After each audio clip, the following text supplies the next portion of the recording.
Good morning and welcome to the November 18th Board of Supervisors Trinity County meeting. We will start off with the Pledge of Allegiance. Supervisor Cox, would you lead us in that?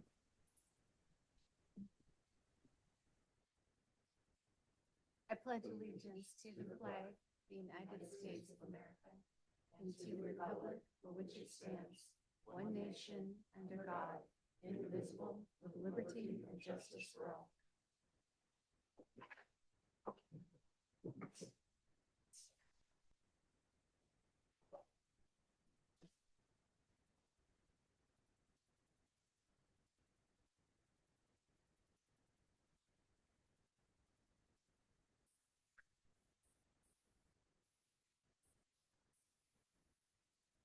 Okay. Hope everybody's doing well. Today we'll start off with presentations. I received a presentation from 26 Digital Senior Director in Strategy and Education, Brian V. Mason, regarding tourism in Trinity County. Brian here. Awesome. I'm here. Can you guys hear me all right? Yes, sir. Fantastic. Well, thanks for having me today. And yeah, I've really kind of enjoyed some of the conversations I've had with Rick here over the last, it's probably been a couple of months. He did share the unified vision for growing tourism in Trinity County document, and I have reviewed that. And I think, honestly, you are in a really good place strategically. I think I like this crawl, walk, run kind of approach that you've laid out here. And I think, kind of the crawl stage, which you're kind of completing this year. I think you've really illustrated, the potential that a more enhanced digital marketing effort can have in positioning tourism in the area. I mean, if you're truly generating, 11 cents a click on some of these small campaigns that you were running throughout the year last year, I think that's just a wonderful signal to enhance those efforts. And I would dare to say dramatically. I mean, 26 Digital, we're a 100% digital marketing agency, 100% focused on travel tourism organizations. We work with convention visitors bureaus, destination marketing organizations all across the U.S. And we also manage a ton of campaigns for destinations large and small. And I tell you, if my ad managers that are on my team came to me and said, "Hey, Brian, we're getting 11 cents a click on these awareness campaigns for XYZ destination," I'd be taking them out for a coffee or a beer, to be quite honest, and saying, "Great work." So whoever's executing those campaigns for you, I think that they've done a great job of illustrating what's going on there. So room to expand efforts, I would say. 2026 is going to be a big opportunity for you. A couple things that really stood out to me, and things that maybe I would maybe kick the can a little bit on, would be spending dollars or even a ton of manpower in the YouTube side of things. What you're really looking for are measurable results. And, a lot of times video views on the YouTube side, that's probably one of the hardest ones to be able to measure and to figure out if that's actually moving the needle for you. So I would honestly take any dollars that you allocated for marketing and move that into the meta space to get the highest ROI. The other piece that I really took note of was the way some of the audiences are being, identified for some of these different niches that you have. And I think there is an opportunity through consulting, some coaching, maybe some training for you to leverage some of the, really more advanced tools that, Meta Network especially has to offer people. There are some, advanced tactics that I think could be deployed to even help your ROI a little bit more and to ensure that any dollars that you're spending are going to be reaching potential travelers, people who have already expressed interest in that area, target repeat visitation, things like that. And ultimately, I think you have a solid strategy here. It's just a matter of execution. And I don't think you need to spend, honestly, another dime in building strategies. One of my least favorite things, well, there's two. There's clients that I work with that say, "Hey, Brian, we're going through a rebranding. So we're putting all our marketing on hold." And I think that's one of the worst things you could possibly do. The other one is that, "Hey, Brian, we're going through this long strategic process and we're going to hold off on really marketing seriously until we get these results back." One, you already got some results back that you can play with. And really, it's all about you getting in the marketplace and leveraging the audiences and things that you can build right now. There's no reason to wait and be hammering on building additional strategies. The work that was put into this document, I think, provides a really solid roadmap. Where I see the opportunity is really in content development, whether looking through the website, looking through the blog, looking through social media posts. It's content, it's assets, it's voice. It's really leveraging the strengths of these networks and pulling off some best practices. So from my perspective, it's obvious to me that you've got a great team of people there with a vision, and sometimes that's half the battle.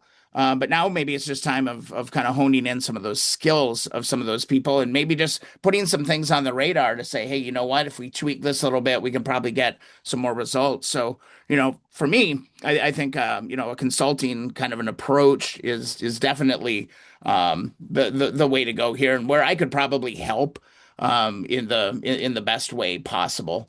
Yeah, I was curious to see, is the current website that's live now, is that the quote unquote retooled version, or do you still have something in the works on the back end?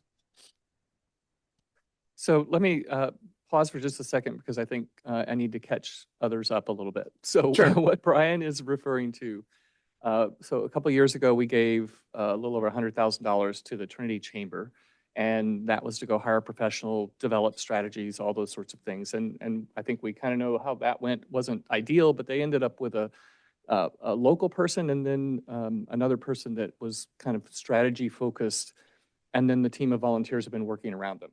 And when that group heard our discussion last time, when I mentioned about getting this digital marketing strategy, and I shared with them the sample strategy that Brian had provided, they said, well, gosh, that seems kind of similar to what we have. And I said, well, great, show us. And so when they shared that with me, I shared it with Brian so that we could say, look, if we don't need another strategy, we don't want to get another strategy. If this is on track, maybe I knew he also does consulting to help people further leverage. And then they also do implementation if you want them to do that. So that's what he's referring to. So it's, to me, great to hear that he's that impressed with what the Trinity Chamber has done with what we had given them before. And that, if we chose to allocate some of the funds that we have available to us for consulting, he could just help them build on that. And I heard some training and so forth, which I'm sure they would welcome. So that's that frame of reference. And then website-wise, my understanding is the Trinity Chamber has two sites really. It's, it's Visit Trinity, and then there was another one. John, do you know no? Okay. But I think they had been recently kind of gifted one of the other sites that had been being used. And so I don't know that they've revisited that one, but I assume that the first one, their primary one, has already been retooled. And we can certainly get more information on that offline. Brian, I think another thing that would be helpful for this group to hear, because again, my feedback to Brian was, help educate us. We're used to seeing these requests, usually for the same kinds of things over and over again. And then I'd shared some of what we'd received before with Brian, and he had noted that a lot of it was actually supporting funding of the events versus funding promoting of the events. So, and he was very much discouraging funding the actual putting on the events and putting it more towards the promotion of the events. But perhaps you can speak into that a little bit. Again, this year, the board set aside $70,000, which doesn't have to be, but can be allocated for tourism promotion. And then we put forward those requests for applications. We got 9, 7 of which we thought were worth further discussion. And we were hoping to get that further discussion and talk about that more today, but we just couldn't line up all of our schedules. So we're doing that in our December meeting, which is good timing actually in the sense that we hear from you about your thoughts. So perhaps you can just at the bigger picture level talk about when you're working with other jurisdictions, whether they have 70,000 or we're still hoping someday through a T-bid and the lodging operators that there would be another 200,000 available for them to allocate however they see fit. But if we're talking about for now 70 and maybe someday 200 plus, how would you see that best being allocated by this board? Because I just want everyone to benefit. I've had the benefit of talking to you, but they have not. So if you can just enlighten them a little bit more about your thinking broadly, maybe with relation to how you've helped other jurisdictions around us. Yeah, I think anything that we can do to get visitor dollars into the local economy is something that we need to really focus on. And the best way to do that is to find consumers who align with your destination offering and then to nurture and engage those users to convert to visitation. I really do believe that tourism is an economic motor for locals, right? A local economy can only grow so much with the people that reside within it. So our number one job is to reach people outside the area and to encourage them to consider visiting the area. As soon as they've given us an indication through a mouse click, a page visit, a social interaction in any way, that's where we start to deploy retargeting campaigns, leveraging some of these dollars to start nurturing that person through a multi-stage process. If you think about it, tourism at the end of the day is no different than any sales funnel for any other business that's out there. We just need to continue to give people reasons and inform. So a more informed consumer is one that's going to be on the radar to actually come and visit, right? So I think a key role in any tourism organization, well, I think it's well intentioned, to help support local events and help, destination development, if you will. For your destination, I think, using those dollars to build awareness is what's really needed. I think it's got to get put on the map. I mean, I was just kind of tooling through the website as well, and I was like, wait, I had no idea this even existed, and you have a gem there. Like, obviously, it's a beautiful, beautiful area, and you already proven that there's an audience and there's a need for that, that there's people willing to come and do that. So, yeah, I think building awareness and developing audiences is really, really the key. We need to get outside dollars in, and that's going to help everybody there locally. I think that's really the power of tourism at the end of the day, and that's what people really need to understand. One of the pain points in tourism marketing, of course, is that a lot of times the locals don't see what we're doing, right? So they can get a little bit of pushback being like, well, God, I don't even see what you're doing. Well, that's because we're focused outside the destination and we're trying to reach people outside. We're not wasting ad dollars on trying to convince locals to go to events, right? There's other avenues for that. There's the chamber, there's organic social media, things like that. But if you truly want to reach the right people, the tools available to us today are incredible. We're not limited to just say, I want to target people who enjoy hiking, right? Like, those are very broad statements. What we want to get ourselves to a point is, we want to target the people who have engaged, people who have visited, people who maybe been in destination, motivate friends and family, motivate all those other things. We can find anybody, regardless of what they're interested in. And if we can align and line up our ad strategy to find those people, your ROI only comes in better, right? I get a sense and a little bit of looking at what was in this initial strategy is that there's still a little bit possibly of a carpet bombing approach with advertising. And, we're just kind of praying and spraying, if you will. And I just know that there are such incredible tools out there that if I could just put those on the radar and be like, now let's try this. Let's try, retargeting website visitors. Let's install some tracking pixels. Let's use the tools that we have available to us to make sure that we're getting every single penny out of these campaigns that we're spending to get the best results. And the great thing about the digital marketing side of things is that it's all measurable. We know what kind of impact. We might not be able to, at this point, track it down to a hotel booking at the end of the day, but we can definitely show the intent signals, and we can see that through growing website traffic. And ultimately, it's all about audience building at this point, especially at step 2, I would say, or your walking stage. This is where you're building your foundation, and that foundation can feed you really well moving forward. And Brian, you also, I think, in the past when we were talking,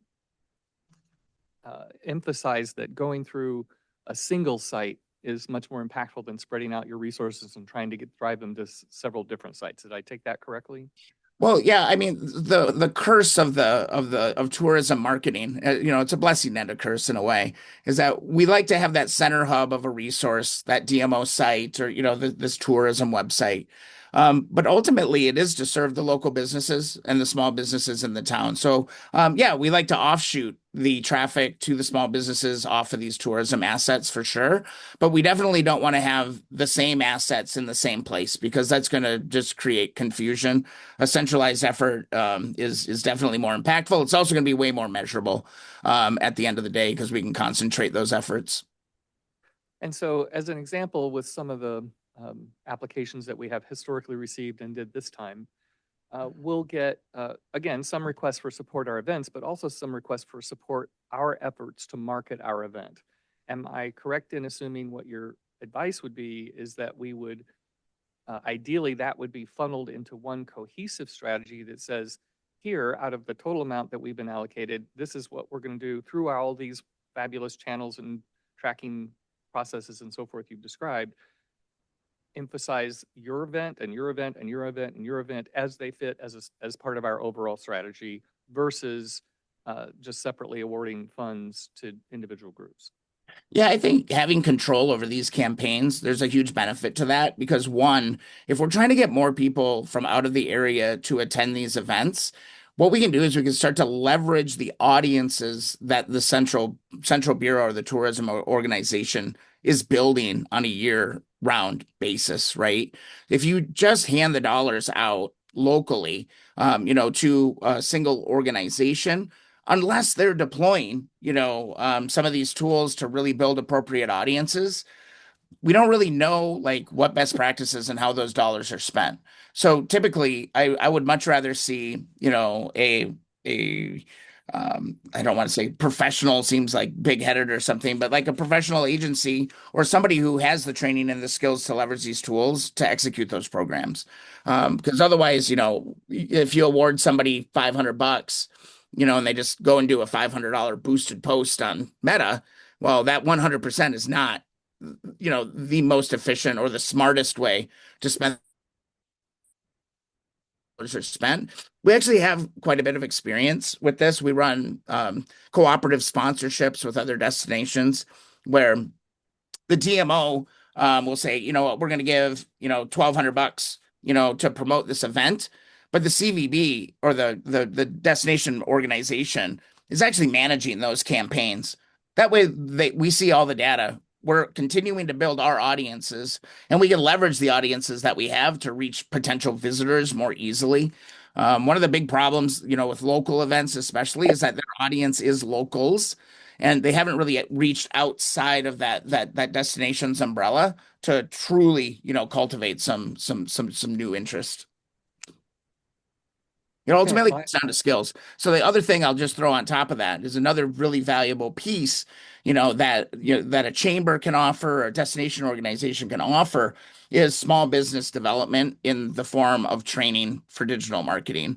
I do a ton of that on like every week. I'm doing calls with destinations, small business owners, and just showing them what the options are so that they can better spend their marketing dollars. And I'm telling you, sometimes it's brutal. It's kind of antiquated. I'll be totally frank with you. And if we can just expand the digital marketing knowledge to the destination's most important asset, which are small businesses, organizations, and nonprofits, you can actually leverage a lot and get a lot of lift for your marketing awareness just through education as well. So I think there's a two-part here. They can manage campaigns, but they can also educate and uplift the whole destination as well. And so I just want to make sure, did the Shasta Cascade Small Business Development Center, who's presenting after you, just bribe you to do that plug? But No, not at all. It's just something I'm especially passionate about, and I've seen, incredible results when you can empower some of your strongest partners to start being effective marketers. So many small businesses are, they're turning the lights on, they're mopping the floors, they're counting the cash, they're doing like they just honestly don't have the time or the expertise at this point to like effectively market. Unfortunately, it's one of those things that takes a bit of a back burner sometimes. yeah. Well, I just obviously joking, but the SBDC is actually the next presenter after you. So Awesome. they were all smiles when you gave them that plug. Awesome. I've been asking a lot of questions. I want to make sure in the time we have left that others get a chance to weigh in. Thanks. Hi, Brian, Jill Cox. I'm working on the ad hoc with Supervisor Lutweiler and 2 of our staff members. And so I've been privy to some of your information, but a couple of questions for clarity.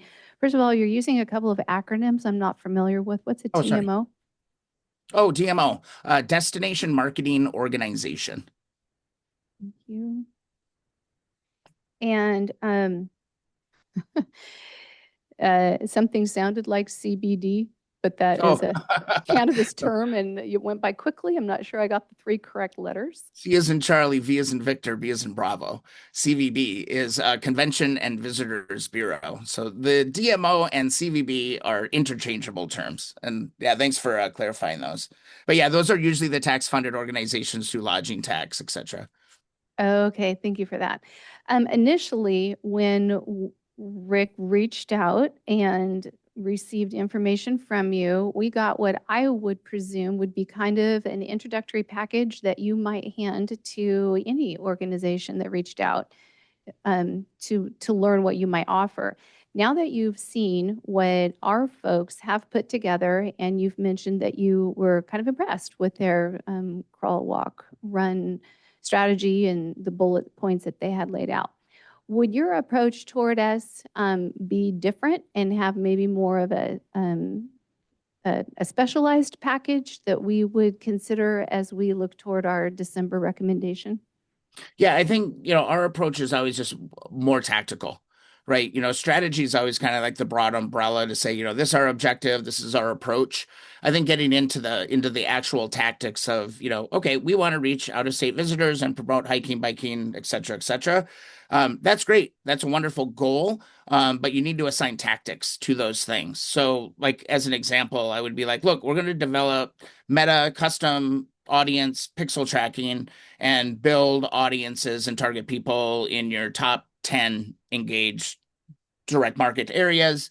And yeah, I think it's getting into the nuances and the actual, hands-on keyboard implementation, if you will. Mm-hmm. And I guess to be very specific, would you be handing us more of a very specified approach package, meaning particularly for us, or would we still be looking at just what we've already been sent? Now that you know us a little bit better, would we be looking at a very specific package with maybe different or specific dollars? Yeah, what I heard Yeah. is, and when Brian first reached out, he said, look, there are 2 ways. If you need a strategy, then here's your fee and here's a sample strategy. And then also we do consulting services. And so what I was hearing him say, and Brian, please clarify, is based on how far they've already made it, the chamber, he would just suggest if we want to invest more money with them, it'd be in consulting with them to refine that and do some of those things where, at least from what he was able to see in a document and without discussing it with those folks, all the different tools and different tweaks that they could make that maybe would even make it more powerful. But that strategically, no need to reinvest that. Like that's $7,500, take it off the table. But I think there was also like a $3,500 or something like that consulting package, if you will. But Brian, go ahead. Yeah, no, that's 100% accurate. I think it kind of goes back to me talking more about tactics, right? You have the roadmap there. Now it's just a matter of making sure that the people on the team have the skills to execute it, right? And those are things we can easily do through consulting. I do ads training, Google Analytics training, all of this all the time. I have a whole team behind me that can help implement that. I mean, a lot of times it just comes down to like, who's on the team? What talent do you have on your team? And are we realistically going to be able to do this at a high level? If so, right? Awesome. Run with it. I don't want to run your ads. I would much rather empower locals than to do that. But if those skills don't exist, I mean, we also manage campaigns as well, right? So we could be like, okay, awesome. We're just going to run with this and we're going to build these campaigns and yeah, we're going to launch this to the moon. It can go either way. And sometimes it's in tandem, right? We're developing a staff's skills over a 6-month period while we're running a campaign. We're just we're seeding things, getting things off the ground too. So it can be a mix. I definitely don't think that I think you can get out of strategy mode. I think you need to get to tactic mode, hand on keyboard, and really start, let's get into it. Let's start marketing. Thank you. Appreciate it. Brian, I have a question for you or two. Yep. Is there any strategy, this is Liam Gogan, Supervisor, District 3. Is there any strategy to add on to the existing tourism that comes here? As a fishing guide, I brought a lot of tourism to Trinity County. And in turn, they brought a lot of their friends to Trinity County. In fact, probably a half a dozen or a dozen of them actually live here now. And Nice. I do think that is a strategy that could be used. And I think it's also a cheap strategy that could be used. Is there any way that we can play off the existing tourism that comes through, the people that know the area, whether it's fishing or the fairgrounds or the 4th of July, and use their word of mouth as a tool for us in probably the cheapest way possible and probably the most effective way possible? Well, I mean, we can almost do it like one better than that, right? And this is what's so exciting about digital campaigns in general right now, right? So we can target people, or let's say we have people engaging, they're interested in fishing, they're consuming content on these websites. Maybe they're engaging on social, they're sharing photos on social. They're engaged visitors, which is wonderful.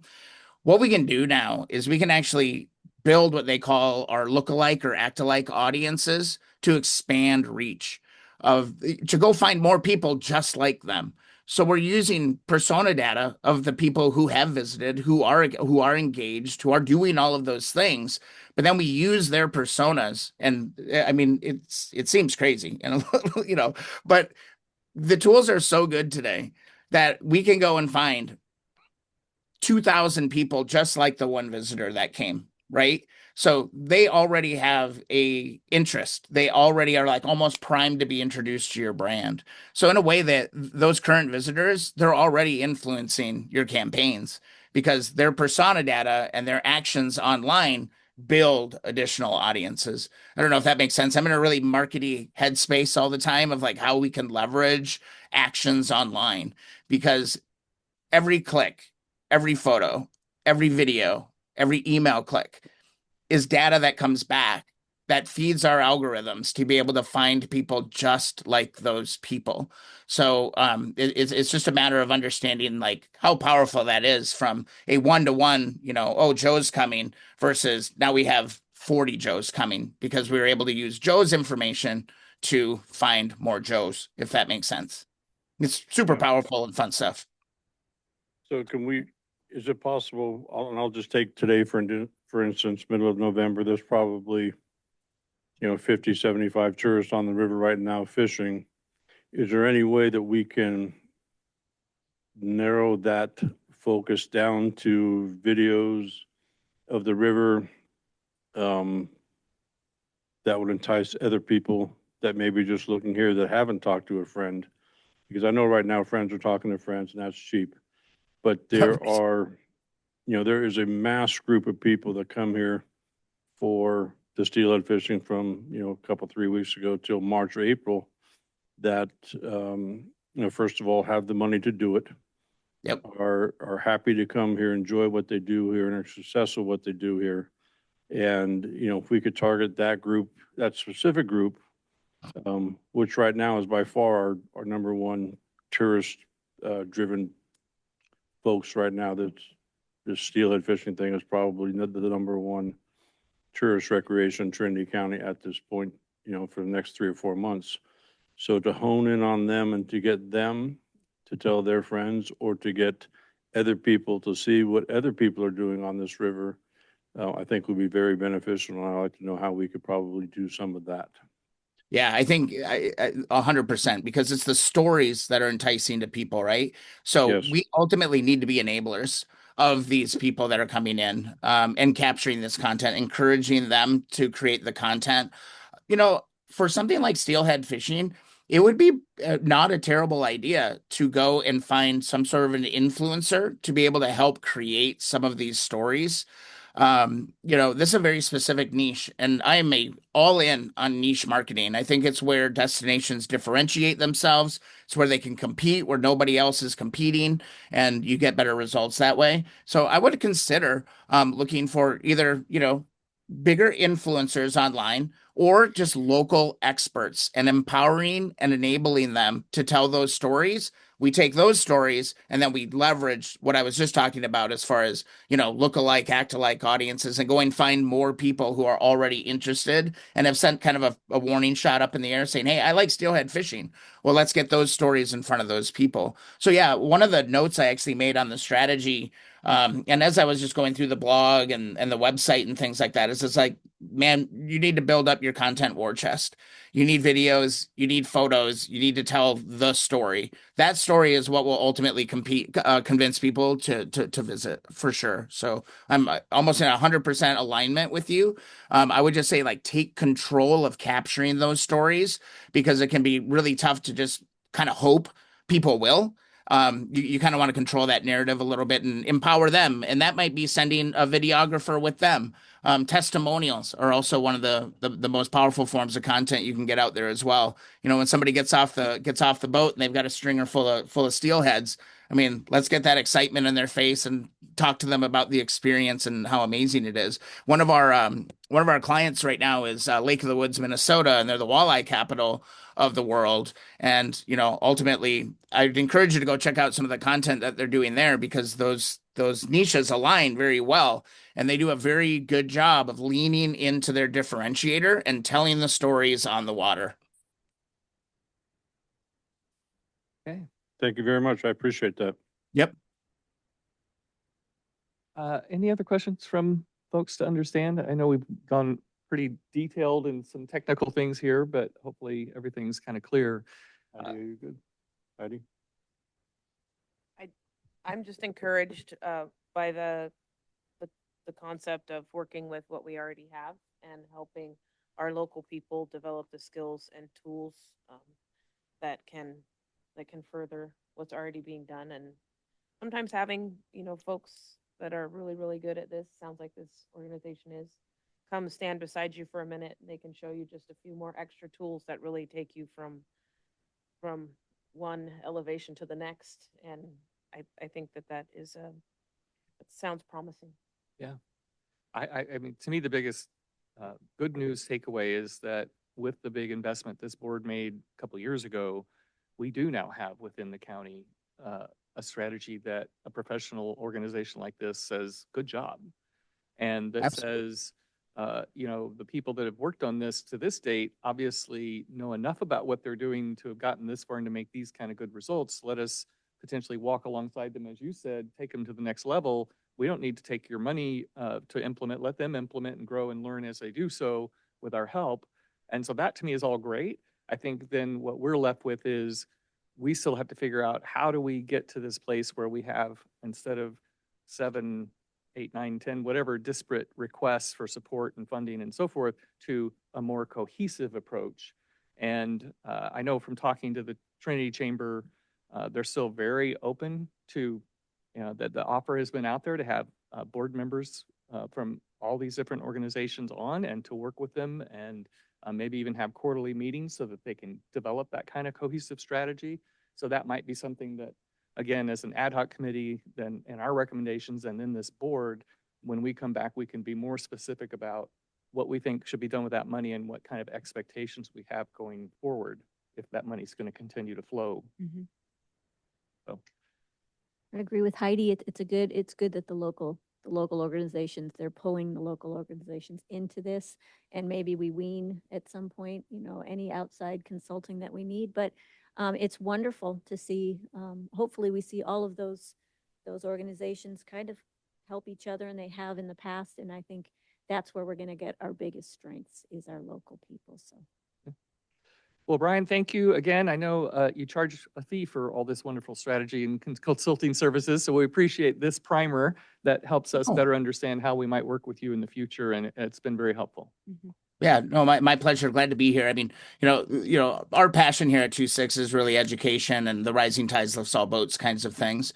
I serve on my council in my community as well, and I'm a huge fan of my DDA and any kind of business development that we can do. So anything we can do at 2-6, let us know. I'd love to roll on some consulting, but more importantly, I just want to see you all be successful and work well together. Thank you very much. Have a great day, everyone. Thanks, You Brian. too now. Thank you. We will now move to A2, receive a presentation from Shasta Cascade Small Business Development Center regarding small business services available at no cost to Trinity County business. How are you today? Well, for yourself. I'm fine. Can everyone hear me all right? Yeah. Are we gonna be able to get the presentation up there on that TV or not? Yes. Okay, Should be able to, perfect. yeah. I have it on my phone, but I want to make sure we're all in sync with each other. Awesome. All right, well, thank you everyone for having me here today. I'm Alex with the Small Business Development Center here in the Shasta Cascade region. And if you could go to the next slide, please. All right, so Shasta Cascade Small Business Development Center. We are hosted by Siskiyou Economic Development Council. We're a program of Cal Poly Humboldt sponsored programs foundation. And what do? We provide confidential, no-cost advisory and training services to small businesses. And this is all possible through a cooperative agreement with the Small Business Administration of the federal government and the Office of the Small Business Advocate with the state of California. And that's a picture of our Reading office right there. And we can go to the next slide.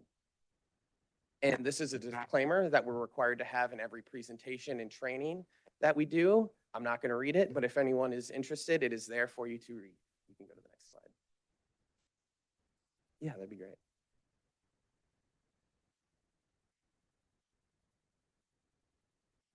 All right, so a little bit more about the Shasta Cascade SBDC. So highlighted there, you can see our 3 counties that we work in. So we cover Siskiyou, Trinity, and Shasta counties. We have 2 permanent offices, one in Wairika, one in Reading, and then we have 3 other satellite offices that we staff occasionally. So we have one in Bernie, we have one in the Dunsmuir Chamber of Commerce, and then we have one here at Weaverville at the Shasta College Trinity campus. And I believe we're there, is it the second Wednesday? Second Wednesday of every month we're there. And then in addition to that, we do trainings at the 8 campus as well. And so with the SBDC, there are 63 regions around the United States, and we are part of the NorCal SBDC region, which goes from the Santa Cruz border up to the Oregon border. There are nearly 1,000 SBDC centers covering every county in the United States. And like I said, our main offices are in Wairika and Reading. And so here's a snapshot of our staff and some of our advisors. So up there in my left is Quentin Gaddy, the director of the SBDC. Next to him is obviously me. That's Tanya Dow's next to me, our executive director. And then next to her is AJ Brown, who's one of our marketing advisors. And then I'll bring everyone's attention to my bottom left, I believe your right, which is Lonnie Lott, who is one of our marketing advisors. She actually, we tried to do a 4-part marketing series for small businesses at the Shasta College Trinity campus for anyone needing to develop a website or print marketing, things of that nature, Google profile, things like that. And directly below her is another one of our marketing advisors. His name is Zach Barton. He actually has a marketing agency. So all of our advisors are consultants that do part-time work with us. And Zach Barton has a marketing agency where every day he works with small businesses developing their e-commerce, search engine optimization, all things kind of related to that. Yeah. And so what do? We provide no cost, confidential, one-on-one business advising. And beyond that, we also offer coaching and support. So we're not just giving people the steps of how to do it. We're also being a human and being there, supporting them and all things related to that. In addition to that, we do training events with SMEs and we provide educational curriculum. And so here are various areas of expertise with all of our different advisors. And so we have financing, buying and selling, expanding, restaurant management. We have a couple restaurant advisors. We do business planning, market research, and specifically in market research, we actually have one tool called Vertical IQ, which allows us to pull industry reports and benchmarks that people can compare themselves to regionally and nationally. So that's a very, very powerful tool. It's called Vertical IQ that we provide to people. E-commerce, online, SEO, cybersecurity, that's with Zach Barton and Lonnie Lott. Specifically with SEO, we actually have this tool that we can take a website's domain and plug it into our SEO tool and it'll scan their entire website and then come back to us with a bunch of different levels of things to update. Like, hey, this graphic takes too long for someone that goes to your website to load, so it's hindering people's experience on your website. Or, hey, you have a broken link here. You should update that. Things like that. We work with agriculture, farming, and ranching businesses, intellectual property, branding, trademarks, legal structure, LLC, corporations. Government contracting is a new emerging area that we've really undertook this past year that we're seeing a lot of gains and we're really excited about. You know, the US federal government is the largest purchaser of goods. So there's a lot of money and they have small business set-asides. Same with the state of California. We work in human resources, so keeping small businesses, whether they're existing, updated on changes in labor law, or if someone's just starting out and they need to develop their employee handbook, we work with them. And then obviously financial management is a large area. And so who do we serve? Obviously, I said we small business development center, so we work with small businesses. But beyond that, we work in primarily 3 areas of small businesses. Is we work with nascent stage people, so individuals that are exploring business ownership for the first time, including those with a concept or idea, but no formal structure. And then we help them realize that structure and put it into a business plan and start moving them forward and understand market needs, take the first steps towards launching their business. We work with startups, so these are individuals that have been around for around a year or less, early stage businesses, and kind of a similar thing. We meet them where they're at and try and address what they need help with, whether it's marketing and developing an online presence, or if they need to go after more additional finances, getting a line of credit, things of that nature, we can help them with that. And then we also work with people that are very established businesses that are looking to grow and need to expand and get access to capital, all sorts of different things. If they need to go over evaluation and seller's discretionary earnings or a bid, whatever formula, we can help them with that. And then on the right-hand side there, my right-hand side, you can see some pictures of some businesses that we've helped in our various territories. These are some of our success stories. So Trinity County Brewery is a very obviously prominent success story that most of you are probably aware with. We have Theory Coffee, and then I believe, I can't really see, is that Pyroclastic Chocolate, and then Glow up in Siskiyou. And here are some more recent success stories. And I think a thing that I really like to press into people or let them know is we don't just offer technical assistance. We're also a networker, a convener for people. And so a lot of times people come to us and yeah, we can help them with a business plan. But a lot of times the most they get out of us is introductions, introducing them to this individual at the state or this board of supervisors. And a great example of that is actually Plantables right there, another recent success story of ours. We helped them with financial forecasting in their business plan, things like that. We also introduced them to the city of Reading. And the city of Reading specifically had a number of grants set aside, and it led to them getting $1 million grant from the city of Reading. So we're really, really happy with that. In the middle there is that Starwalker. They're a ranch that we've worked with, and they recently just bought a manufacturing or processing facility for cattle up in Siskiyou. And then on my right-hand side there is another emerging area that we've been working a lot with is healthcare and veterinary clinics. So we've been working with psychologists starting their business, dentists, and vets. And Evelyn Townsville is her name. She's actually a great example of someone that we didn't just offer financial forecasting or business plans with. We also offered that emotional support because it took her 5 years to launch her business. So we don't just work with someone for 2 hours for 3 weeks and that's it. We can meet with them for years and years and years. But her story was she wanted to launch her business, I believe, in 2020. And obviously that wasn't a great time to launch it. Didn't work out. 2 years passed, and then she found a partner, and they were trying to buy a business, but that one fell through. And then finally she found a vet a few years later, I believe last year in 2024, that was selling their business. And we met with her again, went over financial forecast. She was able to get financing, bought it. And then within the first, I think, 3 months, she had $60,000 to $80,000 worth of sales and money. So she's doing very well, and we're extremely proud of her. And so on the other side of the house, besides providing technical assistance, are events. And we do a number of smaller training events throughout the year. And we also try to be reflective of our community's needs. So if the community seems to need a lot of help with business plans, then we'll do more business plan workshops. But this is really what's kind of communicated to us. If people are communicating that they need business plans, like I said, we'll do that. If they need help going over a Schedule C, we can do that. Things related to that. But our biggest events of the year are the NorCal Procurement Fair. where we had over 20 purchasing agencies, including the city of Reading, RABA. We actually had NASA come up to that, Army Corps of Engineers, and then we brought prime contractors in as well. And this was sponsored by the Reading Rancheria and Tri-Counties Bank, and this was hosted at the Wind River Resort and Casino.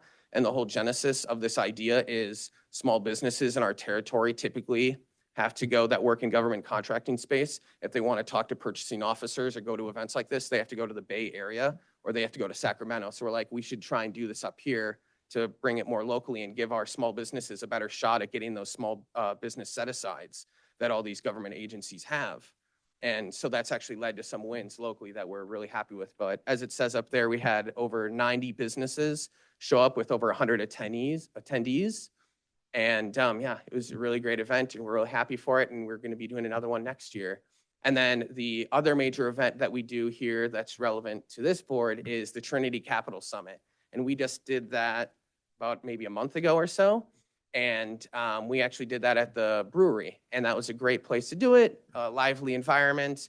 We had 5 banks and non-bank lenders. And the thought behind this was kind of similar to the procurement fair of bringing these needs or bringing the resources to the community to show, hey, these are your different capital options that you have. Traditional banking like Tri-Counties Bank, Co-Central Credit Union, and non-traditional lending. And then, yeah, connect those banks with the options that are available for them, or the small business side, sorry. And so with the Small Business Development Center, we obviously don't charge people for our services. They're completely no cost because we're funded by their tax dollars through the Small Business Administration and the state of California, but we are held to very strict reporting requirements. And this is how we report our success. So our small businesses' success is our success. And so this is our local economic impact for 2025. So this calendar year up to, I believe, 2 or 3 weeks ago, whenever I sent this PowerPoint over. So we've worked with over 663 small businesses, delivered over 1,641 hours of counseling. We've done 38 trainings, large and small. We've raised over $7.5 million in capital for small businesses. So that can be grants, loans, lending, or it can be owner investment into the business. We've helped start 23 businesses.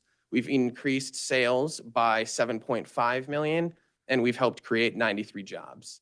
And then I can't really read the pie charts from here, but you can see a breakdown of the different areas we've served and the types of counseling that we've been providing. And if we could take a step back, so before when I was showing the map of Northern California, there was our 3 counties. Well, our regional level from Santa Cruz up to Oregon border also offers services and technical assistance. And through that, we have a number of advisors that we can also access. So if someone is working on a super complicated structured finance deal that is a little bit above what we can handle, we can kick them over to the finance center where they have, I think, 10 different financial advisors who have been venture capitalists, private equity, bankers, all these different individuals who can help structure those deals and help individuals in that area. We've also have a restaurant program through our regional level where they do cohort-based things, and they have restaurant advisors, obviously. We have our Tech Futures group. This is based out of Cal Berkeley Haas School of Business. And the thought behind that is it works with businesses in the tech industry. They have to have an MVP to work in that, a minimum viable product, but it connects them to advisors that can help develop that further. And then they also are very plugged into venture capitalists and funding options in the Bay Area and Sacramento. So it's a way for our small businesses to get funding from various different areas. And then before, when I mentioned we've been really exploring and going into government contracting, that's all part of this ProBiz initiative that we've been working on through NorCal regional level. And then we have California Shop Small as well.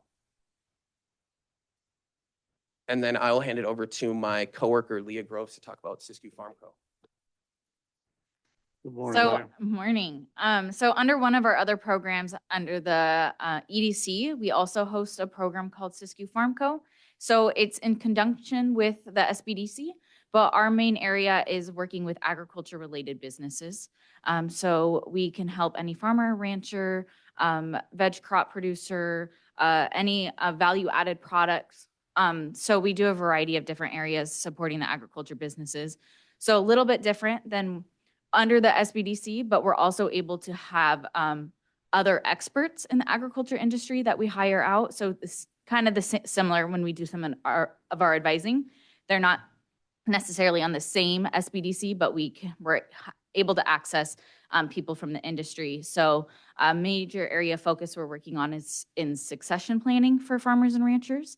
And so we've hired experts like Dave Pratt, who's well known, called a program called Ranching for Profit, and he's been able to work with our businesses locally. The other thing we do is workshops and trainings. So we focus on very similar as on the SBDC, but it's strictly in the ag world. So this can be a lot of it we're working on right now is marketing of products and marketing of businesses. But then also looking at like the next generation and farming and ranching. So as Alex said, we're always looking for ways to what people are interested in and making sure we're staying on that path. We have access to e-courses, so self-paced courses online for businesses. And then we're always looking to expand that. So we've worked with Five Marys a lot over in Siskiyou, and she has some excellent courses that we've made available for free. All of those are available for free for businesses. And then along with our cohorts, recently we hosted a food venture boot camp, which featured different businesses with value added, restaurants, food trucks, and under that was funded through Cal OSBA. And that cohort, we had 21 different businesses. We had several businesses from Trinity County. And out of that, we were able to hand out grant funding. So several businesses, we have a couple businesses that will be receiving $25,000 to support their business. And so another side of that, looking at some of our tourism or outdoor rec sector, as we work along with our Siskiyou Farm Co., it's kind of under our Discover Siskiyou arm that we have. But we're hosting another cohort currently for outdoor rec businesses. And it can be a variety of, can be fishing guides, it can be hiking, it can be gear. There's a couple businesses in gear, and that's good. And those are available for Shasta, Trinity, Modoc, and Siskiyou businesses. Currently, we have 3 Trinity businesses in this cohort, 2 fishing guides, and then we have another one, Ascend Wilderness, that's also participating in that course. Again, out of that cohort, there will be other businesses that are able to access or apply for $25,000 to help get them started. We are looking to add on more of that because there's a lot of aspiring businesses. There was, I think, 12 different aspiring businesses in that sector. So looking forward to seeing what that outcome is. I will hand it over to Alex to talk about some of the upcoming events. All right, we're wrapping up here, I swear. Like I said, we have the NorCal Procurement Fair that's upcoming on May 15th, 2026. And that will be at the Wind River Resort and Casino from 10 to 3 p.m. And those are all the partner agencies that we worked with. So I know I talked about NASA, whatever, but we also have Caltrans District 2, SBA, Cal OSBA, NorCal VBOC, which is essentially us, but they work with veterans, and then NorCal Apex Accelerator. Tomorrow, 2 days from now, we're going to be doing a capability statement workshop at the Shasta Builders Exchange. We've been partnering with them a lot. And then a month from now, we'll be working on utilizing artificial intelligence for contract responses. And so trying to be reflective of the community that we serve in emerging areas. We also try and bring on new advisors if there's an area of service that we can provide to our community, or we offer curriculum or professional development to our advisors so they can stay at the cutting edge of things. So one of our advisors, the one that works with marketing and whatnot, we got him AI certified through Google as well. So we can have small businesses work with him if they want to utilize AI and see how they can save money and things kind of related to that. So that's exciting. And then I believe, yes, end slide. All right, so here's our contact information. So the biggest ask I have of everyone here that's listening and whatnot is just to be a referral partner for us. If you ever come across small businesses that need help or someone that's trying to start a small business, send them over to us and we'll do what we can to get them started or help them out. But I very much appreciate everyone having us here today, and thanks for being a great partner with us. Thank you very much. Any questions from the board? What was your name again? Leah Gross, okay. Yeah, I definitely do. Alex, one thing just to ask is, not to put you too much on the spot, but from a pie chart standpoint, if you were estimating Trinity County's share of the resources that you guys have deployed for this last year, Yeah. where are we in that pie chart? Are we 10%, 20%? So in terms of percentage of clients that we have, they're about 10%. Okay, Shasta is about 70%, and then, or sorry, 60%, and then Siskiyou is about 30% okay. of our clients. And population-wise, that's maybe not so out of scope, but I Right. think another key point is that's not because of capacity limitations on your side. It's people here reaching out to you. You have more resources than we are taking advantage of. Correct. Fair to say? Yes, Okay. yes, absolutely. So to your point, that 4-part series, so we've been partnering with Shasta College to do a lot of courses through their extended ed.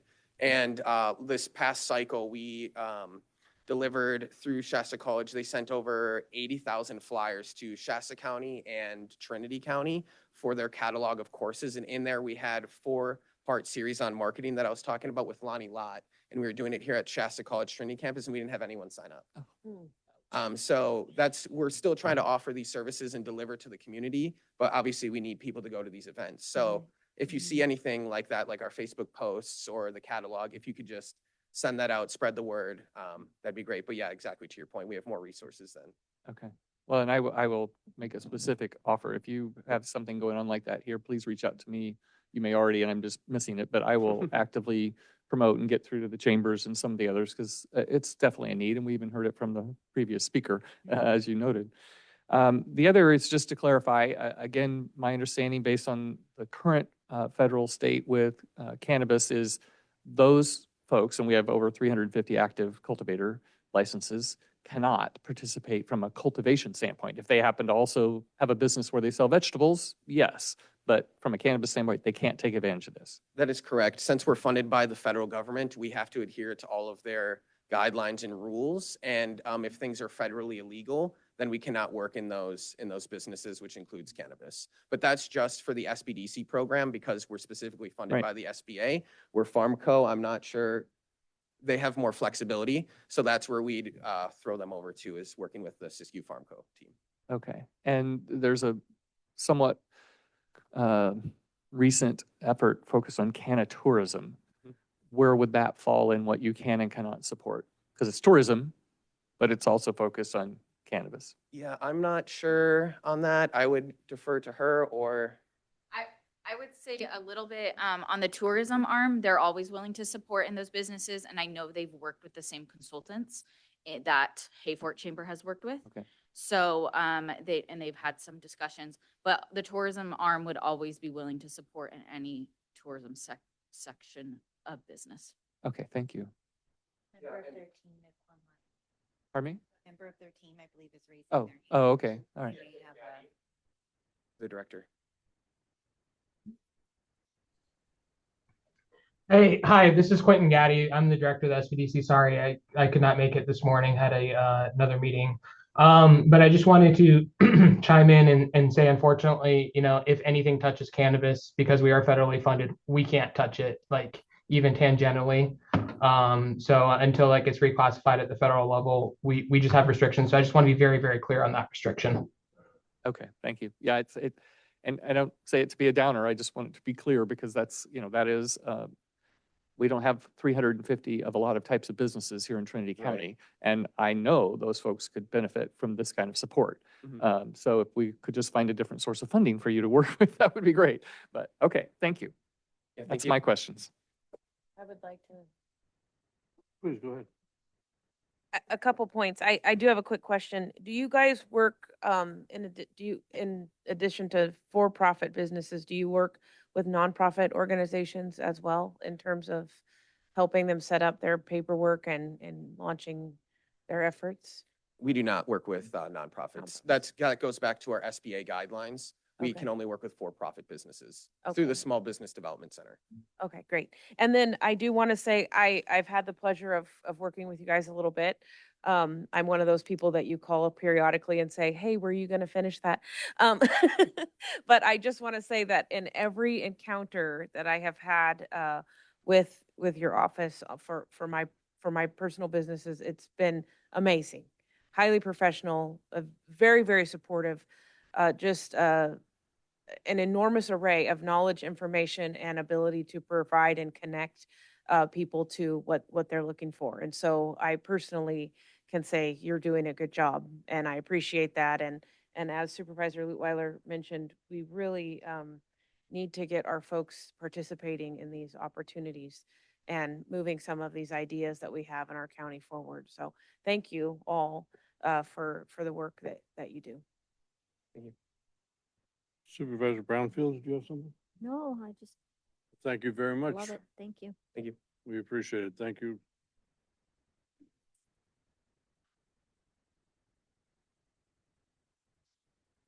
Can we take a break either before or after Absolutely. public comment? Would you like to take one now? Yes, just for a few minutes. Take a break until about quarter after 8 minutes.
Welcome back. We will now move into public comment. This time is for information from the public on matters not appearing on this agenda or within the consent calendar. All comments are limited to 3 minutes and must pertain to matters within the jurisdiction of this board. When addressing the board, please state your name for the record and address the board as a whole through the chair. No action or discussion will be conducted on matters not listed on the agenda. However, the chair may refer the subject matter to the appropriate department or follow up or schedule the matter on a subsequent board agenda. Do we have any public comment in the room?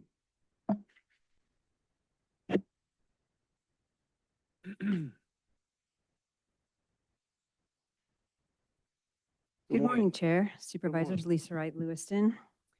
So I see that you're proceeding with, you had a closed session on the appointment of a CAO without transparency on what's going on behind the scenes, and I notice you all look away. I'm trying to get my stuff together. Go ahead. So I think it's incredibly important that as government bodies, as much transparency is afforded to the public as possible. There are methods and procedures in county code that governs the replacement of the CAO, requiring public statewide recruitment. And really for any position within county government, that should be practiced. It should be an open, transparent process. So it's very disappointing that this continues to happen in a closed session environment without transparency and knowledge to the public of what's going on. I think it's a trend that we've seen historically. I've been coming up before the Board of Supervisors since 2016, right? Through a variety of things, mostly cannabis generated, but not much really has changed in terms of accountability or the transparency or the information that's afforded to the public. So that's very disappointing for me as really having a love of government and what it really should stand for. So I'm hopeful that we will get more information and that things aren't being done behind closed doors that actually should have full public transparency and law-abiding nature of the actions being taken. So thank you for that. Have a good day. Thank you. Any more public comment in the room? On Zoom? TSG. Who's that? Hello, board. This is Nicholas Holiday from Burnt Ranch. Can you guys hear me okay? Yes. Yeah, you're good.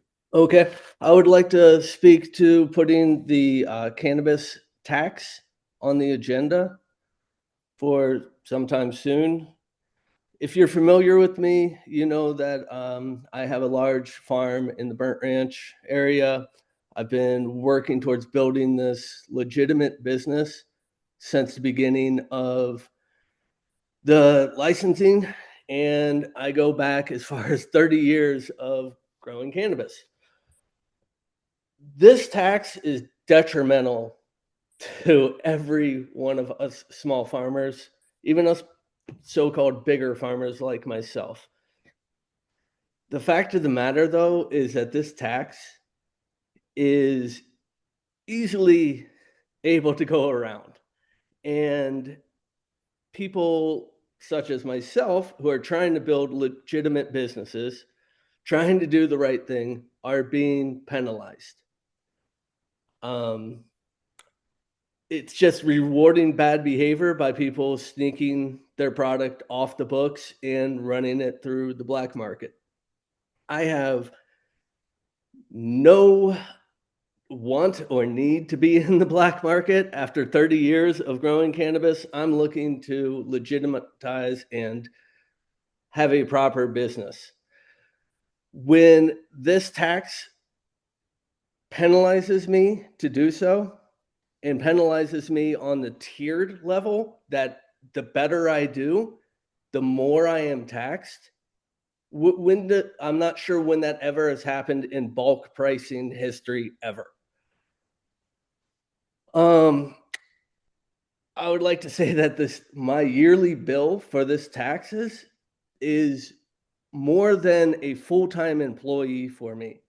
And right now I employ 4 full-time employees, 3 with families that all go to school here, that all pay taxes here, that all raise their families in Trinity County, not to mention my part-time seasonal work.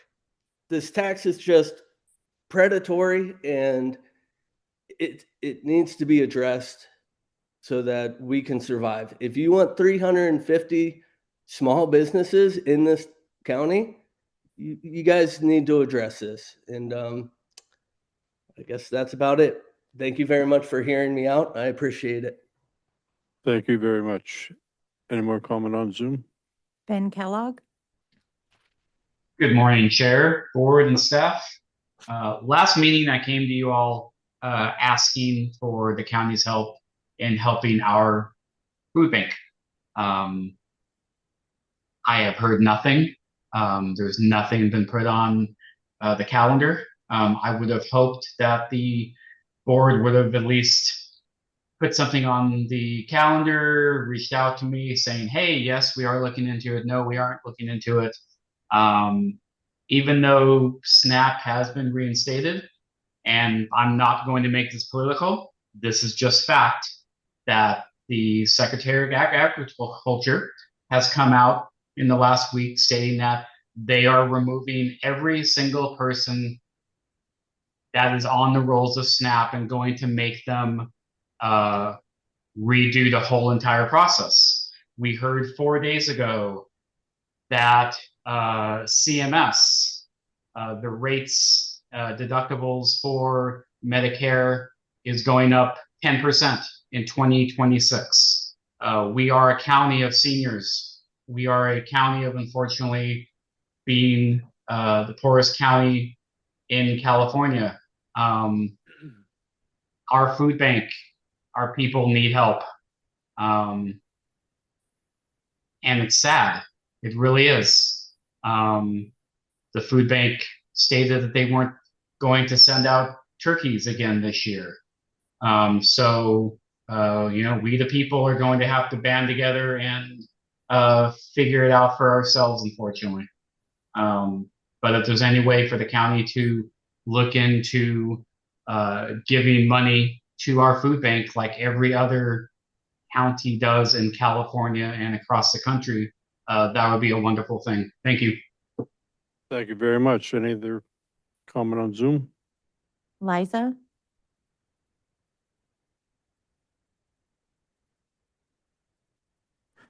Liza, are you there? Yes, I'm here. Can you hear me? Good morning. Good morning. Good morning, board and chair. This is Liza Wisniewski, Junction City. I would like to propose the elimination of the Trinity County cultivation tax. Humboldt County recently took the same step to help stabilize and support its local cannabis industry, and I urge our county to consider doing the same. In the most recent tax cycle, my trim sold for under $10 per pound, and the tax rate for that was over $2 per pound. Our business was already operating at a loss, and this additional burden pushes us even further into the negative. The cannabis industry has been severely impacted by regulatory overreach and excessive financial obligations, making it increasingly difficult for operators to survive. I respectfully ask the board to consider removing, or at the very least, significantly reducing the cultivation tax to ensure the long-term sustainability of local cannabis businesses. I would also like to add that I am expressing my support for conducting a renewal fee study for the cannabis program. Thank you for listening. Thank you very much. Any other comment on Zoom? Ben Miller. Hello, good morning. Good morning. I just wanted to echo what my fellow farmers have been talking about with the cannabis tax. I own and operate 2 farms in Trinity County. I also own a distribution company in Humboldt County, and which has kind of afforded me a different perspective on the whole market. I work with customers up and down the state of California, and the tax currently as it stands is just it's way too high for what the actual value of the product is. I recently just paid my tax for 1,800 pounds of biomass that I sold at a loss for under the value of what the actual tax amount is. which I basically had to borrow money to pay the tax, which just seems absurd to me. And there was no opportunity for a payment plan or anything like that to help out. I have also, I'm in contact with a lot of my fellow distributors in Humboldt. Just recently, yesterday, I heard about another farmer from Trinity County who basically had to request for their product to be returned to them and destroy it because they were getting an offer that was going to essentially cause them a loss if they sold it and had to pay the tax. So I mean, you've heard from everybody today about it. Obviously, we just paid, so that's probably why it's fresh on everybody's mind. But I echo that.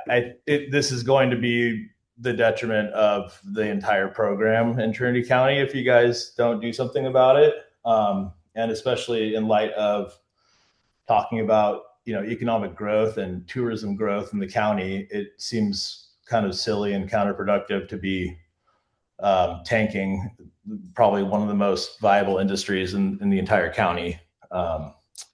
So yeah, I would strongly recommend that you guys put it on the agenda to either reduce, I would say get rid of, at least temporarily, and maybe breathe some life back into the program, and try to get your farmers back where they're making money and able to put their money back into the county. I think there's a lot of other opportunity to get money from the state, maybe the ag department, with a thriving cannabis industry. I know Humboldt County has their eyes set on something similar from the gas tax. They're going to be receiving some extra funds. But yeah, anyway, I encourage you to look further than just taxing farmers to generate revenue for the county. Thank you. Anybody else on Zoom? Adrian Keys. And thank you, Chair, Supervisors. Adrian Keys from Hayfork. Yeah, it's definitely time to readdress the tax. I apologize. My dogs are losing their mind in the background. It is definitely, it's unsustainable at this point. Wholesale prices of cannabis have gone down between 75 and even up to maybe close to 90% for the lower end biomass, as the last caller was talking about. And it's just simply unsustainable. At the time when that tax was passed, not only were wholesale prices higher, but there were also other tax propositions on the table that were really, really, really punitive. And so the industry did come together and did try and contribute. And we did our best to present a tax that would work. And unfortunately, it's not. And so I believe that it is time to readdress this. So please, if you would consider an agenda item for the near future. Thank you. Thank you. Anyone else on Zoom? John Brower. Good morning. Can you hear me? Good morning. We can't hear you. Yeah, I'd like to echo the same concerns. Humboldt County just repealed their tax, not entirely off the books, but they reduced the rate down to 0. Trinity County is at a serious disadvantage in the marketplace. Most other jurisdictions have lowered and lowered. Several other production area counties have eliminated their cultivation tax altogether. The industry really seems to be bottoming out this winter, and to wholesale prices that have never been seen.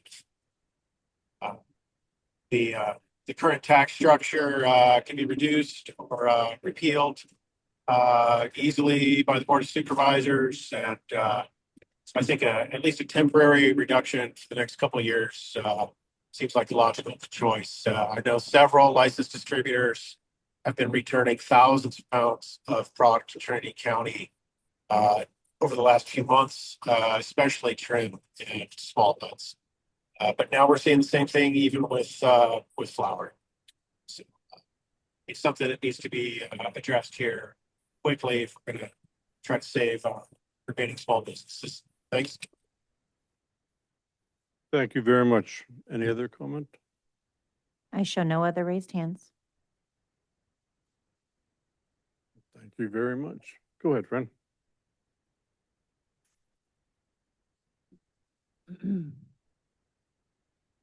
Good morning, Board. Scott Muir, 281 Pickle Way, Chico, California. And sitting here just making some observations, and I used to be economic development planner for Trinity County 30 years ago. And I listened intently with the presentations that were given earlier. And it took me back 30 years.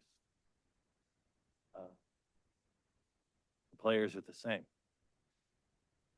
One thing that Trinity County has never really taken advantage of is the tourism and the recreation facilities displayed in that picture on the wall.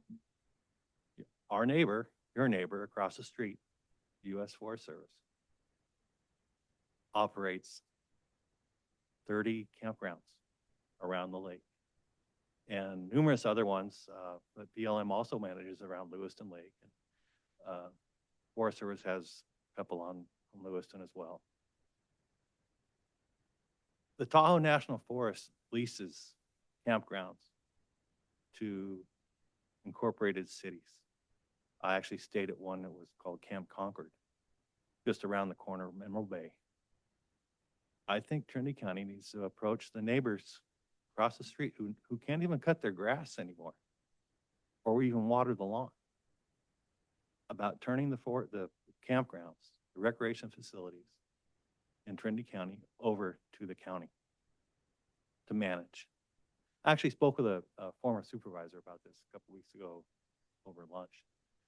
And he suggested that, you know, there's local entities, whether it be the RCD or the Watershed Center, who could help manage these recreational facilities. If Trinity County wants to market itself as a destination, taking control of it is where to start. I think the Forest Service, based on the closed gates at campgrounds, opening day of deer season, Hayward Flat, closed up. It was like that all deer season. I think there's a lot of advantages for Trinity County taking over the management of the federal resources. Yeah, you know, the 25% that they might pay back, 25% of zero is still zero, right? Marketing through strategic planning and whatnot, you got to have a destination. You got to make it look good. The signs are all faded on all the campgrounds. It looks neglected. This is a Trinity County part-time resident speaking who comes here every week and has watched the federal facilities decline since the spotted owl was listed in 1991. Anyway, I got to go look at Loudon Park, but hope have a good day. Good to see you again. Thank you very much. That do it? Go ahead. We'll take one more on Zoom.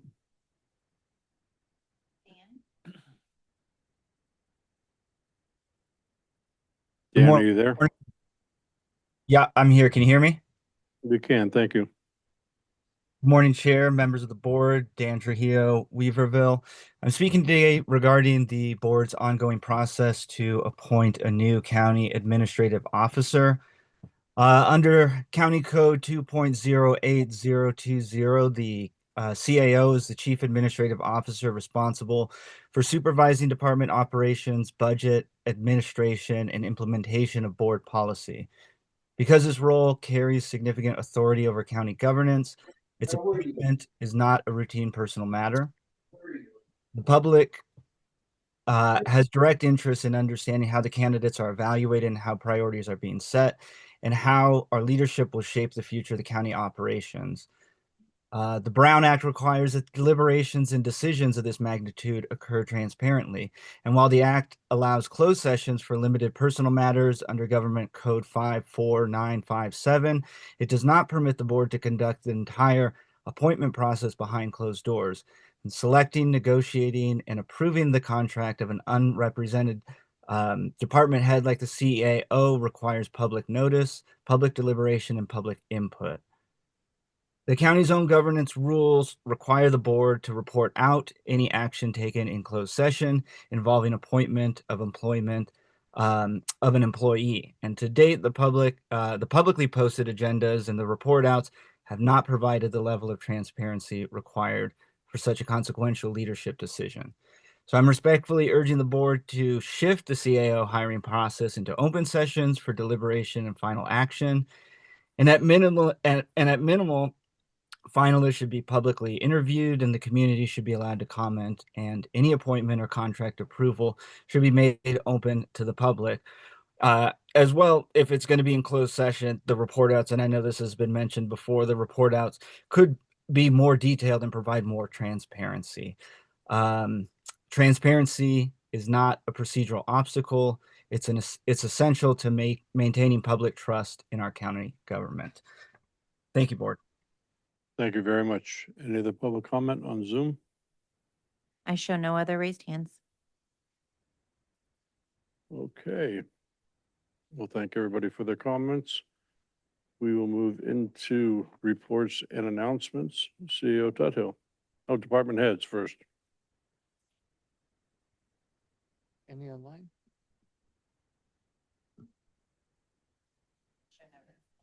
CEO Tuthill. Chair, for department head reports, I know there was a number of them that were submitted to the board via email. And as I've announced in here before, all of those are posted on the county website under those different departments for full public awareness and review as the public desires. There's lots of information in those across the different county departments. For my report out for this week, for the board's awareness, next week there's a small group of staff who is going to meet to develop a plan and strategy to improve the county emergency communication system. There's been some ongoing maintenance needs with the system, and the intent is to develop a maintenance plan that's collaborative and involves all the primary users of the system. I know this is a critical need for the county. It's been brought up through the different first responder associations and those individuals who use the system. I commit to making this a priority and moving this topic forward in a positive direction. The system is old and antiquated. It's going to take some time and effort, but I think with a collaborative effort, we can make some good progress on this front. I just want to let you know that is going to happen. So I also want to address some of these public comments today, and for the public's awareness. On November 5th, I did formally notify the board that I will not be renewing my employment contract past the current expiration date of April 18th, 2026. So that is why there's been two specifically, closed session items on for CEO appointment for the board to develop strategy for how they want to fill the position. There's some of the public comment today was accurate about the Brown Act requirements. Some was not. There is no requirement to publicly or regionally or US-wide advertise for the position. The position is an at-will position, which means the board, at its pleasure, can, in essence, fire the individual at any given time. It's based upon the employment contract. Likewise, the employee who's sitting in this position can walk from this position at any given time with the proper notification to the board, which is fairly short notice. So it is a rather unique position. It's not an elected position.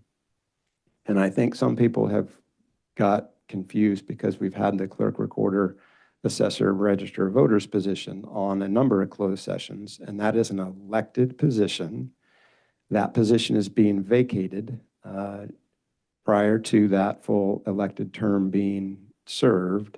So the board has been required to appoint an individual into that position to fulfill the remainder of that term until the next election cycle in 2026.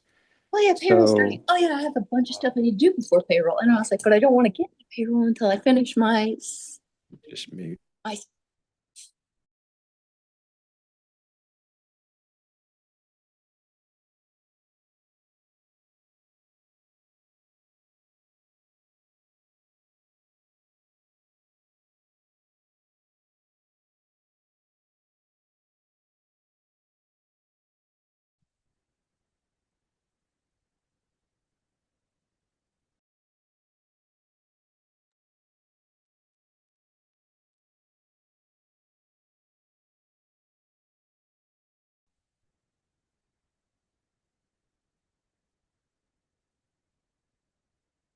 Apologies for interrupting if you can hear me, but we cannot hear CAO Tuttle online.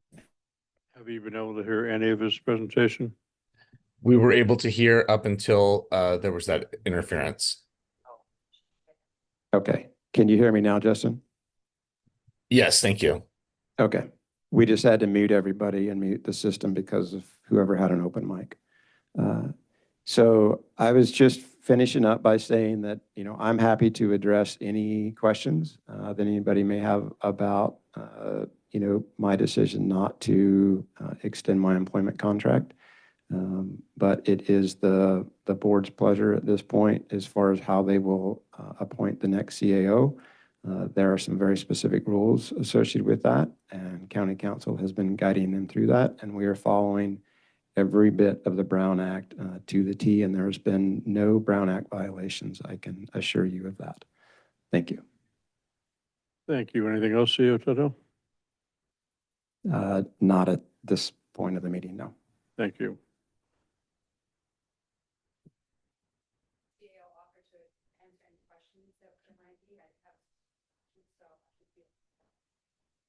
I think you meant right now in the room. Did you mean right now, Trent, or would you like to later? I'll leave that to you. Lisa, I can get with you afterwards for any specific question you may have, but Thank you.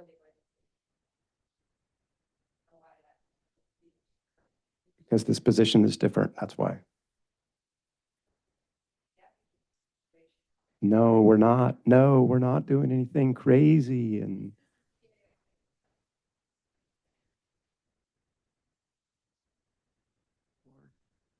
Okay, we're good. I mean, Trent, you will meet with Lisa sometime after the meeting. You guys can go back and forth about that. That's fine. Have order. Let him know and we'll go from there. So we'll move to reports from members of the Board of Supervisors. I guess I will start. I did attend a meeting at the Trinity County Office of Education, the LPC meeting that is held there. And it's headed up by Anna Carson. And it has to do with, this one had to do with what they call kiddos, but kids from age 0 to 6. And we've been approached by a large nonprofit to come aboard and have them help us and we help them. And thankfully, Arena, who is the head of our WIC program, has been with us for, I think, 25, 26 years now. Had worked with this group before and didn't, thought that maybe we could be more of a plus than they could be for us.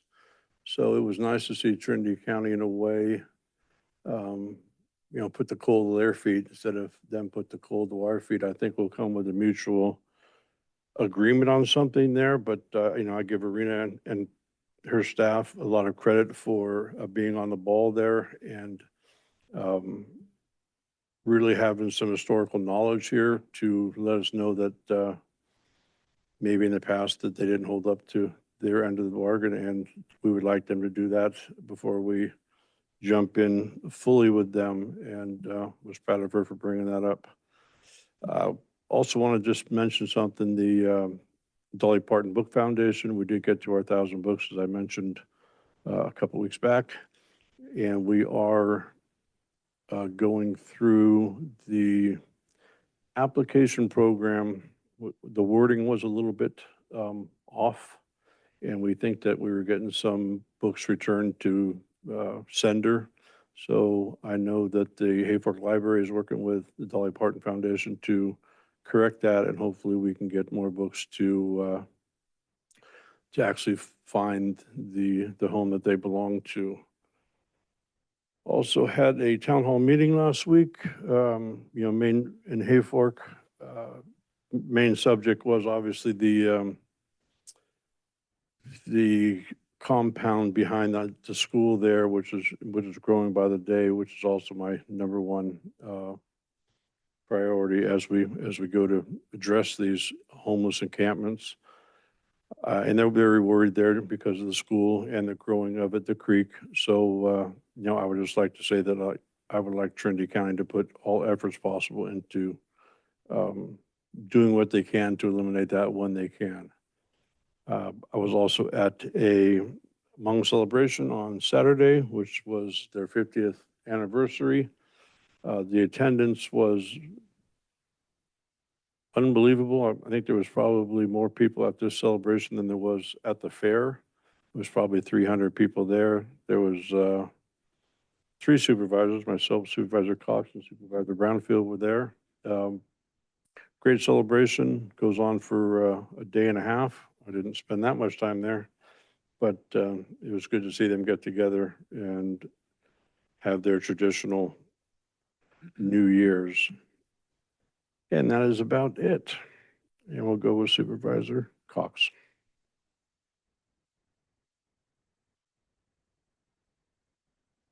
Okay.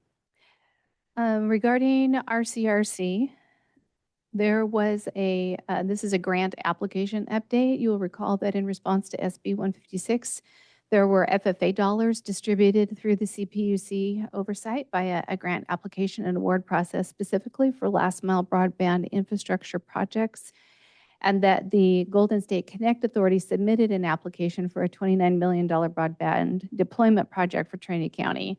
Friday, we were informed that the CPUC dropped the award resolution recommendation for 3 of the 6 previously unfunded counties, and Trinity was one of those. There was an award for Trinity County, however, which went to the Hupa tribe. I will be in Sacramento for the executive RCRC board meeting on December the 10th. Regarding PSA 2, we had a meeting yesterday, and as was previously mentioned, but not with a calendar date associated with it, during public comment, the SNAP program, Supplemental Nutrition Assistance, has been funded through September 30th. The fire chiefs meeting, the chiefs appointed the needed representatives to the subdivision review committee, so that oversight and streamlining committee can move forward. Thank you to our Lewiston Fire Chief, Chuck Colby, for stepping up to the primary position, and Hayfork Chief Leroy Washauer for the alternate position in this very needed role. The Trinity County Collaborative Recreation Committee met on Friday. Discussion points there included the Trinity Camps projects and the, again, delayed status of the Minersville boat ramp. More to come on that in the future.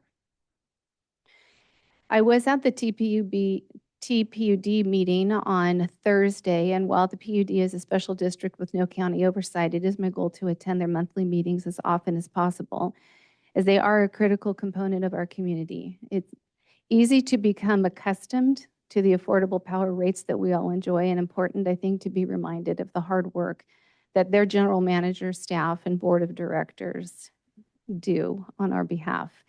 In this meeting, they honored their past director, Amanda Barriger, and a retiring lineman, Mike Garcia.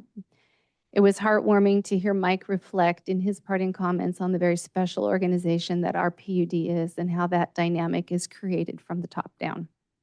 The PUD truly is one of the shining stars among our local special districts. I was honored to attend the opening ceremony, as Chair Gogan mentioned, for the Hmong New Year celebration on Saturday. As this year's event marked 50 years of their time in America, in the beautiful manner in which they celebrate the preservation of their cultural heritage. The Hmong refugee extraction about 50 years ago was a chaotic and largely unsupported escape following the U.S. withdrawal from Laos, forcing tens of thousands of Hmong who had fought alongside the United States to flee persecution on foot to Thailand, suffering immense loss and hardship as they sought safety and resettlement. We are privileged to have the Hmong population in Trinity County. They are a generous and hardworking people who value honor, education, family, and generosity. The experience was enlightening and a great privilege. On our consent calendar, yet to come, and not necessarily to be pulled for consideration, but I don't know that, there is a proclamation recognizing November 17 through 21 as California Clerk of the Board of Supervisors Week. And just in case that isn't pulled, and I suppose I could do that, but I'm mentioning it here. The resolution in part highlights that the Clerk of the Board of Supervisors plays an integral role in the function of California County government, performs many legally mandated functions that protect and preserve the rights of the citizens to an open, accessible government. While I appreciate the humility demonstrated in placing the item on consent for streamlining processes, I do wish to highlight and publicly thank CEO Tuthill for his dual role as our Clerk of the Board and Shan Brigman as our Deputy Clerk in both preparation and execution of our bi-monthly and specially occurring board meetings. Finally, I very much encourage the public to visit our county website and read the reports that CEO Tuthill mentioned that our department heads do write and place there. There are incredible, creative, notable acts being accomplished by some very dedicated Trinity County staff members, and it is very heartening to read them. That's the end of my report. Thank you very much. Supervisor Brownfield. Good morning. I also attended the Hmong New Year's celebrations. It was an honor to be there. A wonderful people. I represent a great portion of that community in my district, District 5, and their amazing contributions to our community in Trinity County. It's a privilege to be their district representative. I also did talk to the food bank here, to Ben Kellogg's comment, and we are working with our community to pick up the pieces and the reins of the lack of funding maybe that we have. Our community is amazing with that, and we're asking them to step up and fill in the spaces that maybe the food bank can't do this year. And it's amazing what we've been seeing from our community, and that's where it should be. Our community should step up when these times come. And the food bank has been wonderful in subsidizing those needs. So thank you to the leaders of our food bank, Jeffrey England, and all of the people involved in that group for all their hard work. And I have a town hall, which I will be starting up again.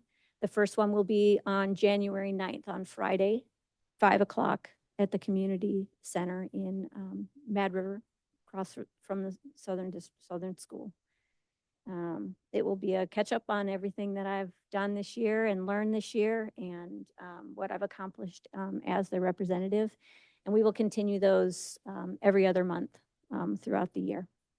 So I'm excited to do that again.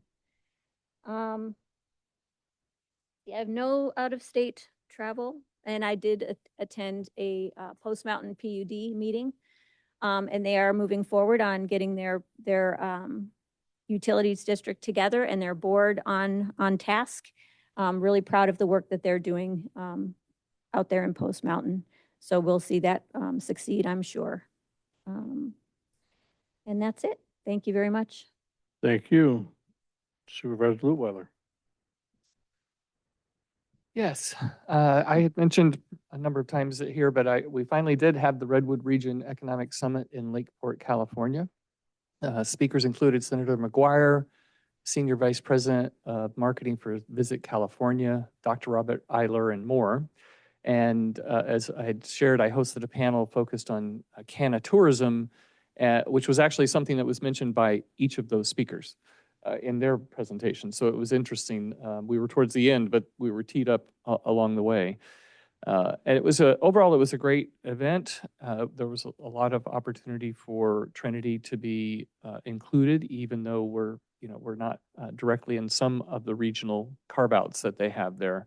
So it's great to be part of that, to see what's going on, and I'll share more notes when I have some time to put them in shareable form.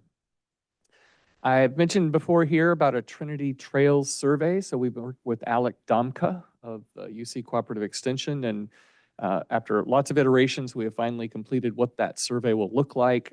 This will hopefully be in businesses, sent out to organizations that bring people here to use our trails. And the goal is to gather information that will help us understand what economic impact our trails are already having and what they could have based on additional investments we might make, which could be lots of different things. It could be new trails, trails enhancements, it could be shuttle services, gear shops, all kinds of things. But this is the starting point. We will probably, because of the timing of when we got it ready, it'll have to go for at least 8 months before we get enough data. If we could have got it off in the summer, it would have been different, but we are where we are, and we'll get as much as we can. And when that information is available, I would recommend actually to have Alec come and present that to the board. Tourism funding, that's scheduling conflicts prevented this ad hoc committee from gathering the additional information needed to formalize our recommendations that we had hoped to do today. So we are have a schedule out there that we're locking down so that we can meet with folks to bring those recommendations for our December meeting. And then today's presentation from 26 Digital, I think was great to help inform both the board, but also the ad hoc committee as we dig in a little bit deeper on those and come back with our thoughts on what is the best allocation of that funds. And I did want to thank specifically the Trinity Chamber for sharing a robust presentation that is what Brian was referring to. They answered a request to document what they had shared about having something that was similar to what Brian might have presented through 26 Digital. They put a lot of work into that, which allowed me to share that with Brian so that he could weigh in on it. And then, of course, we all heard that he was very impressed with what they've done, which is great, great news. Lewiston Architecture Review Committee, we continue our efforts with that. The deadline has passed for submitting applications, but we are still receiving applications. We still haven't received applications that we need to fill all the positions. So if people are interested, please just continue to respond. We would love to get that filled so we can activate that group again. CSAC annual conference will take place in the Bay Area in December. This is a full week of meetings, and so I'll be gone Monday through Friday. But it's a great opportunity for us to weigh in on rural county, Trinity County specific needs, and to also learn about what's going on with a lot of the different lobbying efforts and such. And then I would just like to follow up on the cannabis tax comments. I had some also one-on-one discussions with people about this after I saw the Humboldt County action. And I guess my question to CEO Tuthill is I do feel like we should at least take a look at this so we know what we're dealing with and what the options are. One of the specific things I heard mentioned a little bit today, but more specifically in other conversations, is there's one specific component of the tax that has to do with this, like the trimming stuff that is just, it basically means, like you heard in the one case, if I sell it, I have to borrow money to pay the taxes because I can't sell it for enough to pay the taxes. So if we might want to look at some of these things, and the question is, would that be something that staff would prefer to do on their own, or would they like an ad hoc committee? And if there is an interest or feel that there is a value to having an ad hoc committee, then I would certainly be willing to participate in that. My view is, we just finally got to the point where that is coming in and helping us fund, and we know we have financial challenges, so I don't think there's a big wish to give away a whole bunch of money that we're now counting on. And yet I want to just give due to take a closer look. That's my personal view. So I just wanted to share that out and then see if there was interest in that, in pursuing that as either staff direction or as a ad hoc committee to take a look and come back to the board. Thanks, Supervisor. That will be as far as forming an ad hoc, obviously that would be up to the chair. We can certainly take direction from the board and go back and provide a evaluation and bring something forth for a future agenda item. Timing and priority of that is dependent upon the board. We could obviously make that happen at the next scheduled board meeting, which is right now December 16th, because we don't have one the first week of December because of the CSAC conference. So we could hit that for an initial discussion topic if that's the desires of the board. We could do that individually. We could do that with an ad hoc. I think we could probably at least take the first run at it, just with staff, and then depending upon what direction the board wants to go, we can further evaluate and go from there. But obviously, that's at the discretion of the board. So Rick, I would like to join you on an ad hoc. Maybe we can get some specifics of this down so that when we do get it to the board, we are concise on what they're thinking and what we're thinking, what parts of the tax that they feel is a burden and what they maybe feel is not. So you look like you want to say something. Oh, I was thinking about what CEO Tuttle had said of that maybe starting off with a presentation that just says they'll go in and do an analysis. So I don't know if that would be, maybe it's beneficial to go ahead and do the ad hoc, which is kind of more public facing together input while staff is working on the more behind the scenes analytics of it. I'm fine. I'm just happy that we'll take a look at it. Yeah, I think it could go either way. I think that maybe we should get an idea of what they're looking for, and then when we come back with the analytics of it, then we can tell them how that worked out. So I support that. yeah, I think it's fair. I don't think it needs to be a long-standing ad hoc. I think we can do it probably by the first meeting of next year, perhaps. We can meet a couple of times if that's okay with you, Rick. All right, so we were forming ad hoc to speak about the. Hang on, just, can Julia, go I ahead. make a comment? Yeah, I don't know that we need an ad hoc. That's time consuming. I think if we could get, direct staff to work on the tax, what it is that, the burden of it and what we could do with it and put it on the next agenda, we could get to where we need to get faster. But I may be wrong, but I just don't feel the need for a whole ad hoc with a group of, Yeah, I think that's kind of what the ad hoc is going to be formulated for, is to get to their clarity on what their issues are with it, and at the same time, the staff can look at some analytics on that, and then we can get together probably the first meeting of next year and probably disband the ad hoc and see where we go from there. Yeah, I think that what I'm hearing from Supervisor Brownfield, if staff can into the December meeting present some analytics that says, well, if you reduce this or if you cut that or something that just gives us data. Yep. But what we are trying to avoid burdening staff with is doing the outreach to the public to gather the input about their perspective. And so if the ad hoc can take the burden off staff and say, we'll go talk to the public and bring back information that we think is valuable to go with the analytics. And then what I'm hearing is December could be a presentation, January could be an update from this ad hoc, and that could be when it's on the agenda for actual board discussion versus December might just be a presentation. That's Okay. That's what I'm hearing from this conversation. Okay, I just don't want it to take a whole lot of time, so that was my thing. Okay. I think this will be less burdensome on our staff,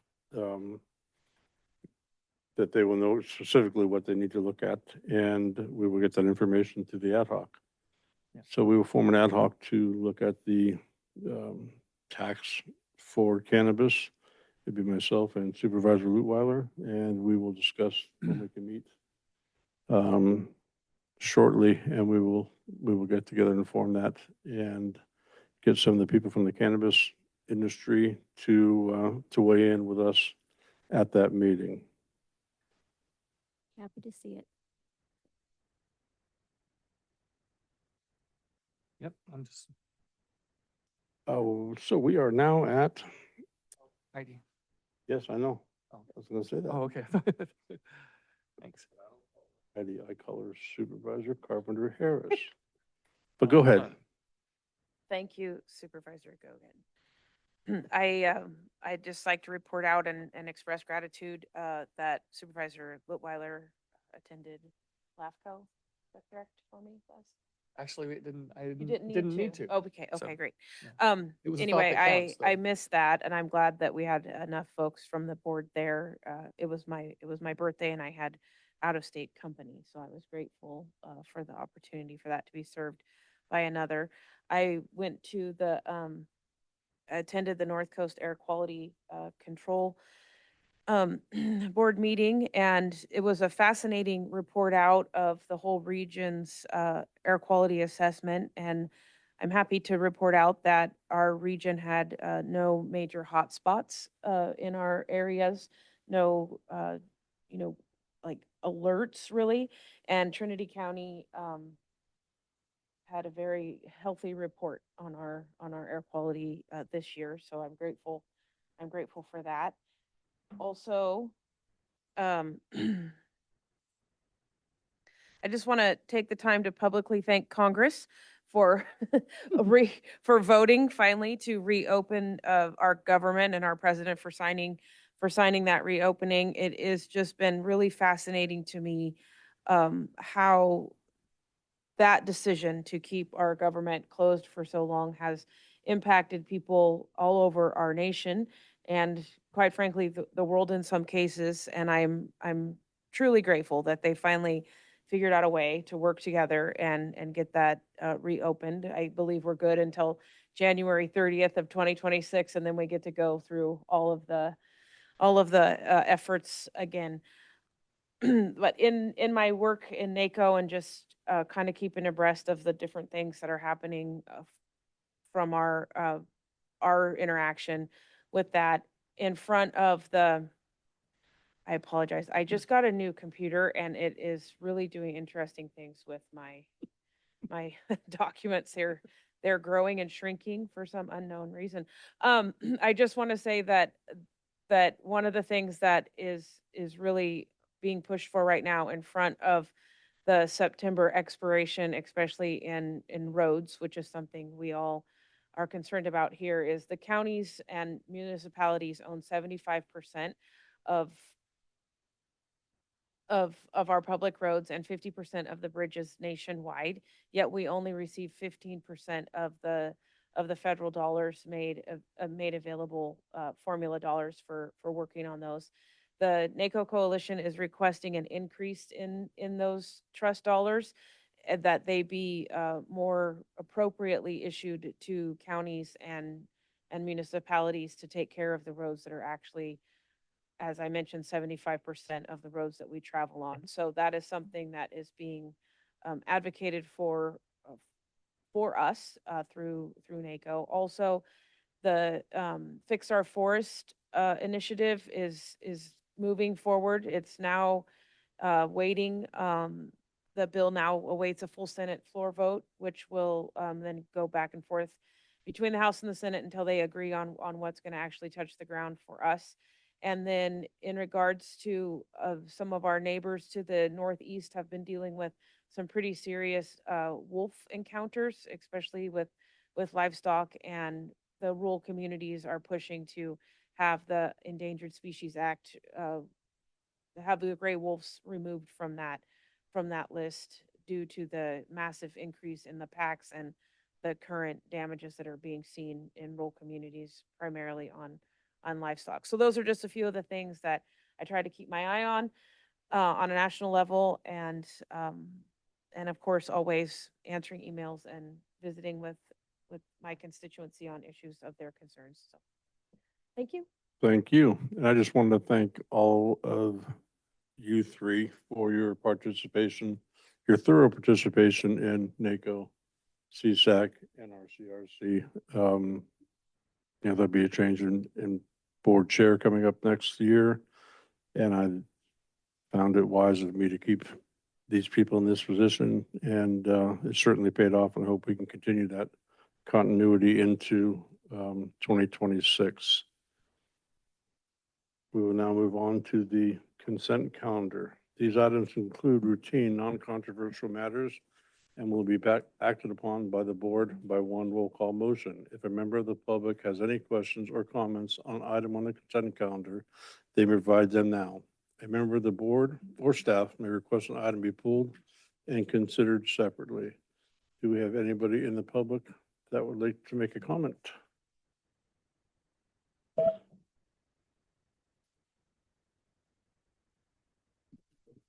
I show no raised hands.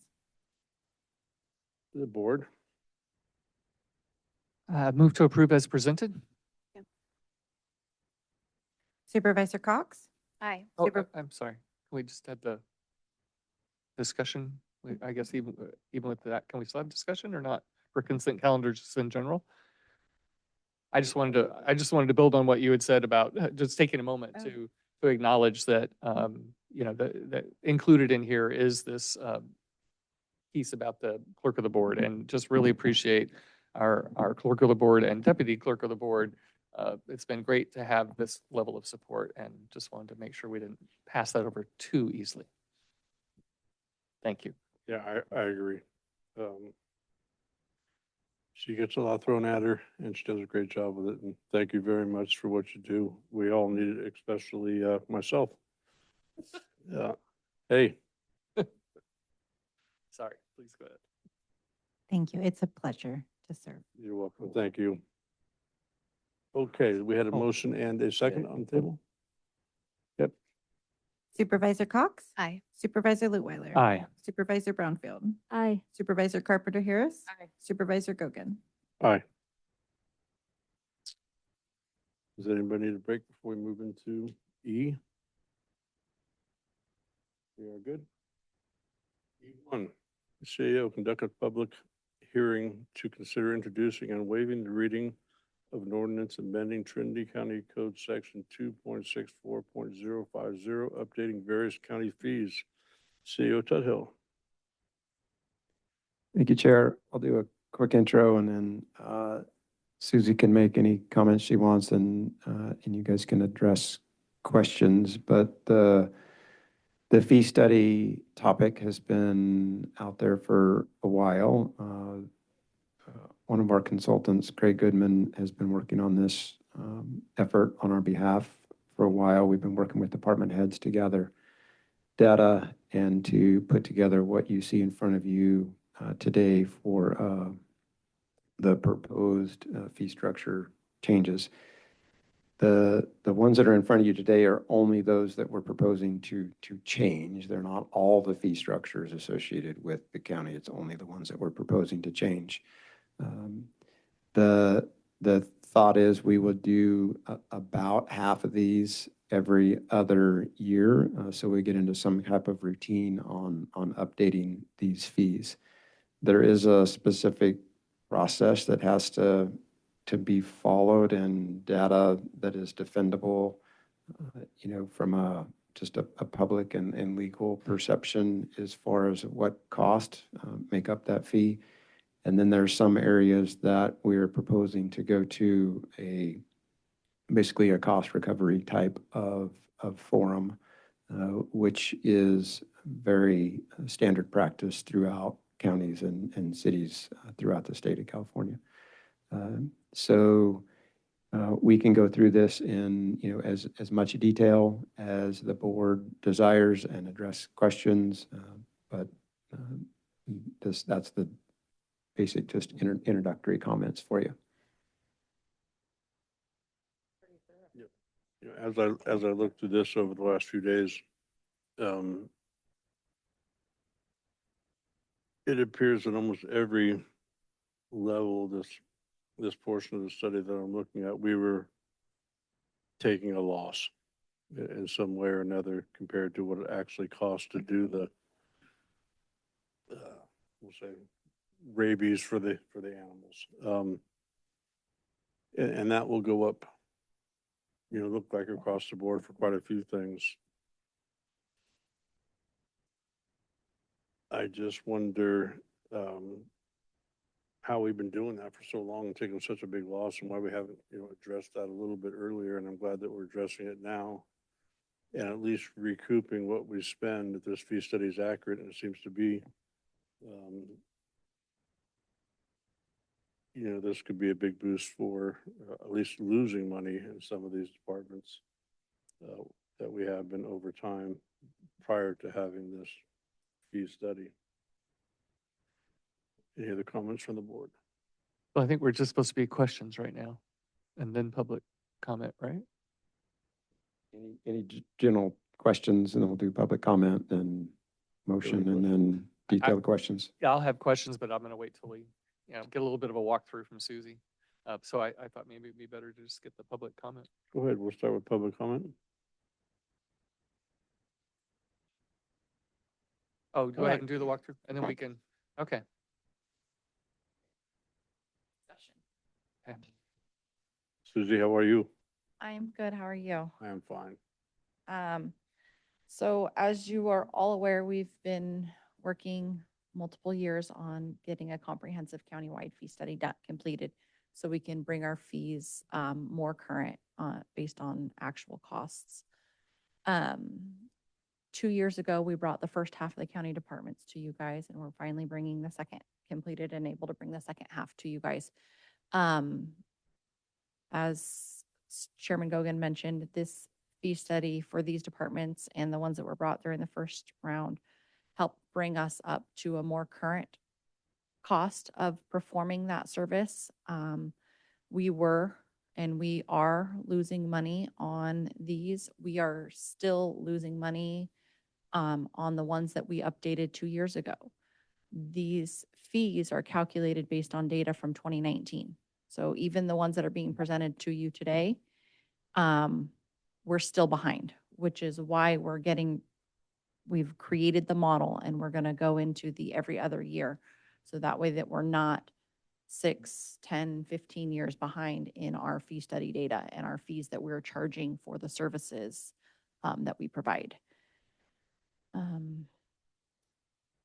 Our consultant worked with the departments and got information from them on regarding who performs the fee, how much time, or the service that the fee is intended to cover, how much time does it take, and created the backup documentation that was included to be able to calculate what should we be charging.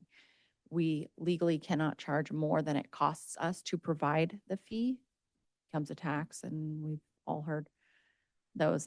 So that's the intent of this, is to determine how much does it actually cost us to provide that service. That's what we can charge. The board does have the discretion to charge less, but know that anytime we charge less than the full cost of providing that fee, the general fund is making up that difference. And as you all know, from sitting through multiple budget years, getting ready to start mid-year, and then prepping into the next one. It's all coming up again. Feels like it should be a while away, but it's not.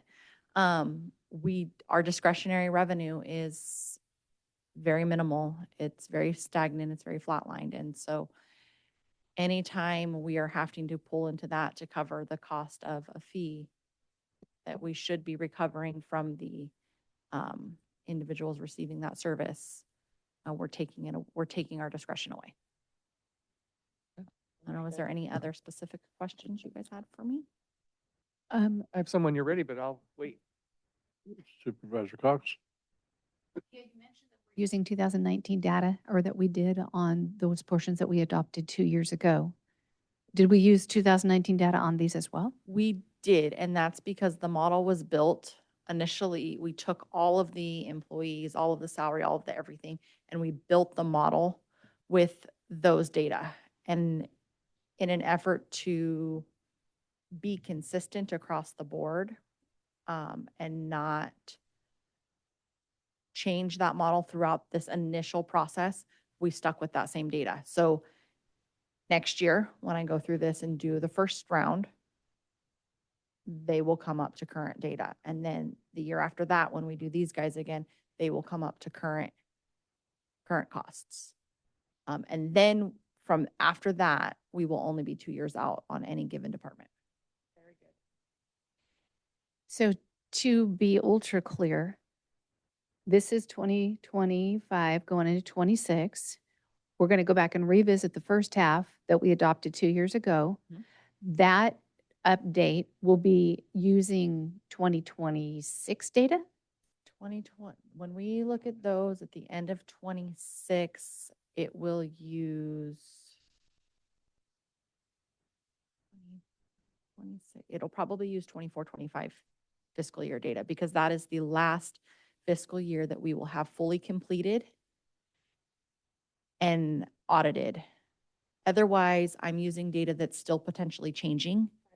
And I don't want to, I cannot include in the fee calculation a cost that may get moved to a different department as we finalize and close the books. Yep. And so we don't want to, we want to make sure that we have final fiscal year data before we start the process again. And then the following year, we'll jump forward. Then I'll do a the next year. half and they'll have 25, 26 data in 27. Yeah. And so it'll always be on a rotating basis. And we will always use data from the most recent fully closed fiscal year. So considering that, like the reason for using the 2019 on this that we're looking at today was for consistency. But as we look forward, it will be offset so that it's only ever it'll be the closest completed audited figures that we use. Yeah. But these are going back. Was that in an effort because the process was already started? So starting it over would be more expensive. Yes, that's the other part of it. Yeah. And it would have cost us more to recreate that data calculation for those departments that were not able to get us the questionnaire data and the who does what, how long does it take, what's the process in order to get it all done in that first round. Right. Okay. Thanks. So we would be looking at a serious bump again. The cost of goods, employee cost goes up and we can kind of figure that out annually, but the cost of goods and a lot of these things have risen sharply since COVID or post-COVID. Correct. The next 2 times these ordinances come before the board, there will be significant increases because we're making big jumps in time. After that, so after 2027, we should start to see it flatline a little bit because we're staying more current, we're doing it more regularly, and we most likely won't see those huge spikes unless, the stuff outside of our control. Yeah. But at least we will be making our best effort to keep them more current.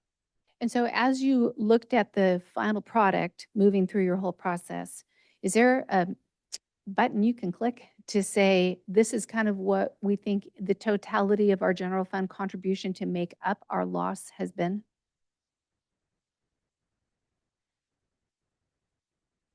Probably not. I mean, I can do an analysis and look at the different departments that are here that are general fund and say, we've been contributing X to them. Their fees are going up X%. So likely we should see that, but it's going to be really hard to go back and say, okay, what fees did you collect? How much did that specific fee go up? And know what specific amount of that. It would take a lot of time and Okay. energy that Yeah, I don't want to we ask honestly that of don't you. I'm not asking have. that of you. I was just hoping that there could be sort of a big bulk number that we could say, this is how much of our budget won't be a problem next year because we have fixed this issue. Yeah, what I can tell you is that when we started down this process, it was because our planning department was the largest draw on our general fund other than the law enforcement. And because their fees are not even close to covering the cost of time that it takes to get projects through. And so the ordinance before you is proposing to put them to full cost recovery, which will significantly decrease their general fund contribution needs. And I did look those numbers up. And over the last, so in 24-25, we spent $858,814.24 of discretionary general fund money. How much? $858,814.24.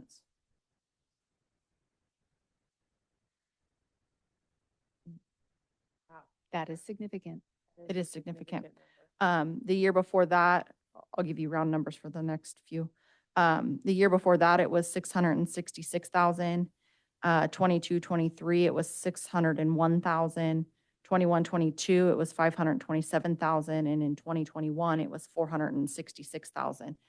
And that's for our planning department to function at the level that it has been functioning at over the last couple of years, last 5 years, which I think a lot of us can agree that is probably not adequately staffed. That increased deficit, maybe this isn't the time to get into the details of our planning department, but the increase per year would indicate that we have more projects going through, but it seems like we have less. But I don't know that. I mean, we've had a consultant and we have sent some things out. Maybe that's part of. Could be. I didn't do a deep dive on their finances and I don't hang out in their everyday expenditures. Yeah, So this probably isn't the time for I'd that have to look question. into it. I'm happy to meet with you offline and we can dive into it. Yeah. And kind of look into some of that kind of stuff. Yeah. But I apologize. I don't have that information Nope, for you it today. wasn't the time for it anyway. In general terms, that's accurate. So a couple of the big jumps that you notice there are when the overall county staff had salary increases due to compaction study and everything else. And then this staff in this department is reflective there. Sure. Those costs do include the consultant fees that we had. And, part of that has been, we've had SHN as a consultant for about $100,000 each year to supplement and to provide some of that higher level detailed analysis and support from a planning perspective. And recently, we have another planner on board as well. So, I mean, it just for various reasons, for multiple reasons, you see the price increases there. Yeah.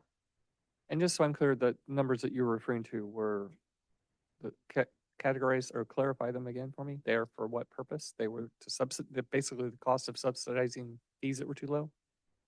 Yes, essentially. Basically got everything that's required to run our planning department, from salaries to consultants to supplies to everything to run that. And that was the general fund contribution. Amount of that was not covered by revenue generated in that fiscal year. Thank you. So it may be reasonable to think that in the near future, we could recover $1 million from that out of the general fund with a fee study, and we're at 850 now, 850 plus. I don't know that $1 million would be realistic unless expenses continue. I mean, expenses are going to continue to go up, but I think that would be a pretty big jump. We're always going to end up with some sort of a general fund contribution to the department because, like I said, we're using data to calculate the fees that are a couple years, 2 years old. Even when we do full cost recovery, the fully weighted labor rate that is calculated for that is based on 2-year-old data because we have to make sure that it's fully auditable. So Understandable. I have Drew online. Go ahead, Drew. Good morning, Chair, Supervisors. I just wanted to add a little bit of additional information, and I'm happy to wait until we get further into the fee study if that's your preference. But just quickly, I would say that the intent, to your question, Supervisor Gogan, the intent, of moving to a cost recovery model, it's not going to recoup expenditures, from the past, but it will significantly reduce the general fund contribution needed in order to subsidize running the planning division. And I can give some more insight when we get into the specific fee studies when you have questions on that. No, that was exactly what I was trying to say. We're not going to recoup the past, but we will start recouping more and breaking a little more even. I think we'll always take a loss because we'll be behind a couple of years, especially in pay and cost of goods. correct. And there's also certain activities that staff is going to perform that are not billable to a specific project. So that's a general fund responsibility to cover that side. Understandable, but we tighten that little gap some. Yes, we should, by moving to full cost recovery, we should be able to see these numbers that we're required, we're needing to contribute to planning, reduce. That's what I was getting at. You, Go ahead. Hey, Supervisor. do you have any tracking information on what that might cause, these new fees, higher fees to for people building, planning? Is it going to affect project numbers that would give us money in the future? I'm worried about that. I'm worried about, we keep adding fees to people. They can't afford it now to build, to plan, to, so are we, is there a way to track what we might? I don't have those answers. I don't know who may or may not come and submit a project through planning, because now we've gone to full cost recovery versus having fees that were 15 years outdated. I'm just worried. I don't have that information, and I don't know that We can get, yeah. I can get that information. What I can say is that without updating our fees, without going to full cost recovery, we're going to continue to send a significant amount of general fund contribution to the planning department, which then for a fee-based, fee-based service department, that should be fully recovering the bulk of their costs to operate, and allowing and removing the discretion that the five of you sitting up there and or whoever comes in behind you has to fund other discretionary general fund interests, such as animal shelter, library, law enforcement. Because it's the same dollars that either go to planning or they go to those other things. We don't have, and I don't foresee those dollars significantly increasing anytime soon. Supervisor Baumfeld, it's my opinion that these fee changes, adjustments, full cost recovery won't significantly impact our development. This is not talking about like a building permit that I would go get for a new residential structure. Now, if you're talking about, do I need to do a lot line adjustment, or do I need to do a small minor subdivision to get to something, there'll be some fees associated with that in here. But I don't believe that it's that significant that it's going to be a detriment or a decision where somebody is not going to do a project or not.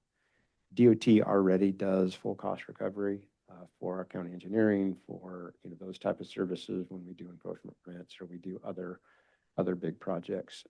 And I don't think that the planning aspect of that is going to change significantly. I do think over time that if the board desires this direction and supports this, that it will then give small amounts of more discretionary money that the board could then decide what to do with. There could be some, incentive set up for developers, but depending upon, project size and scope and what that's going to bring into the county, to provide an incentive in some form of fee reduction or fee waiver, depending upon the project. And, we can work through some of that stuff. But right now, again, it's just my opinion that I don't think it's going to have a big detriment in a negative way. Yeah, I would think even on the positive side, it would perhaps finally have enough funding to fully or better staff the department, so that, because that's what I hear more, how long it takes to get things done, not how much it costs. I mean, nobody likes how much it costs no matter what you charge them, but the speed with which. But so I just wanted to come in on, I did note that a lot of these are moving, or not a lot, but a good number are moving to that full cost recovery approach.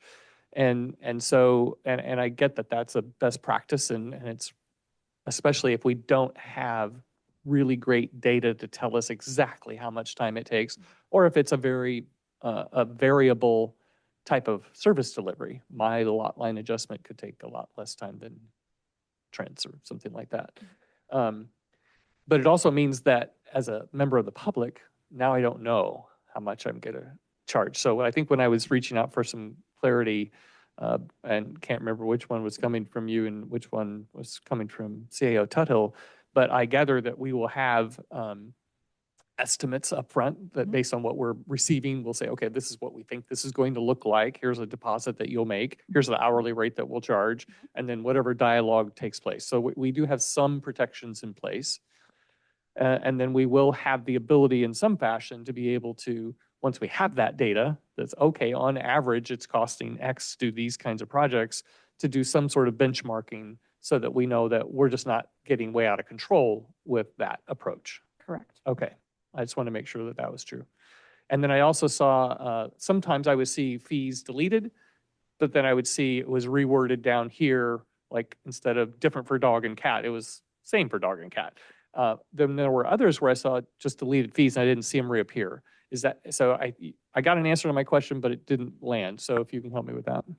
So some of the fees we removed the way they were presented in, that they're currently presented in county code, and we're recommending they be presented differently.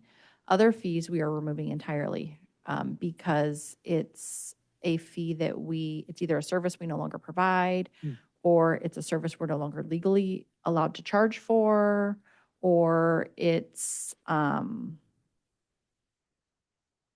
irrelevant and we don't do it anymore. Okay. Okay. All right. So Thank you. that's the reason behind those ones that you're seeing just being flat out deleted and not revised somewhere else. Okay. I'm sure there'll be lots of discussion, but no other questions for me at this point. Supervisor Carpenter Harris. Supervisor Cox. Good for now. Supervisor Brownfield, you have yours already, so. Susie, thank you so much. We can now take some public comment. Do any public comment in the room? There's no one else. It must be you. No, as annoying as that is for you. Good morning. Lisa Wright, Lewiston. So very happy to see a comprehensive cannabis fee study, at least on the front part, which is application processing. I believe it was originally called for in the permanent ordinance after the urgency ordinance back in 2017 that a fee study be done within 1 year. So, 8 years later, glad it's getting done. I do have some concerns about how we aren't seeing the costs for renewals, because in the cannabis licensing program, it's the same cost to the farmer every year as though it was a new application. But that review shouldn't be the same and take that same amount of time as the full new application would. So we'd like to see that substantially come down, certainly, but that's not reflected here.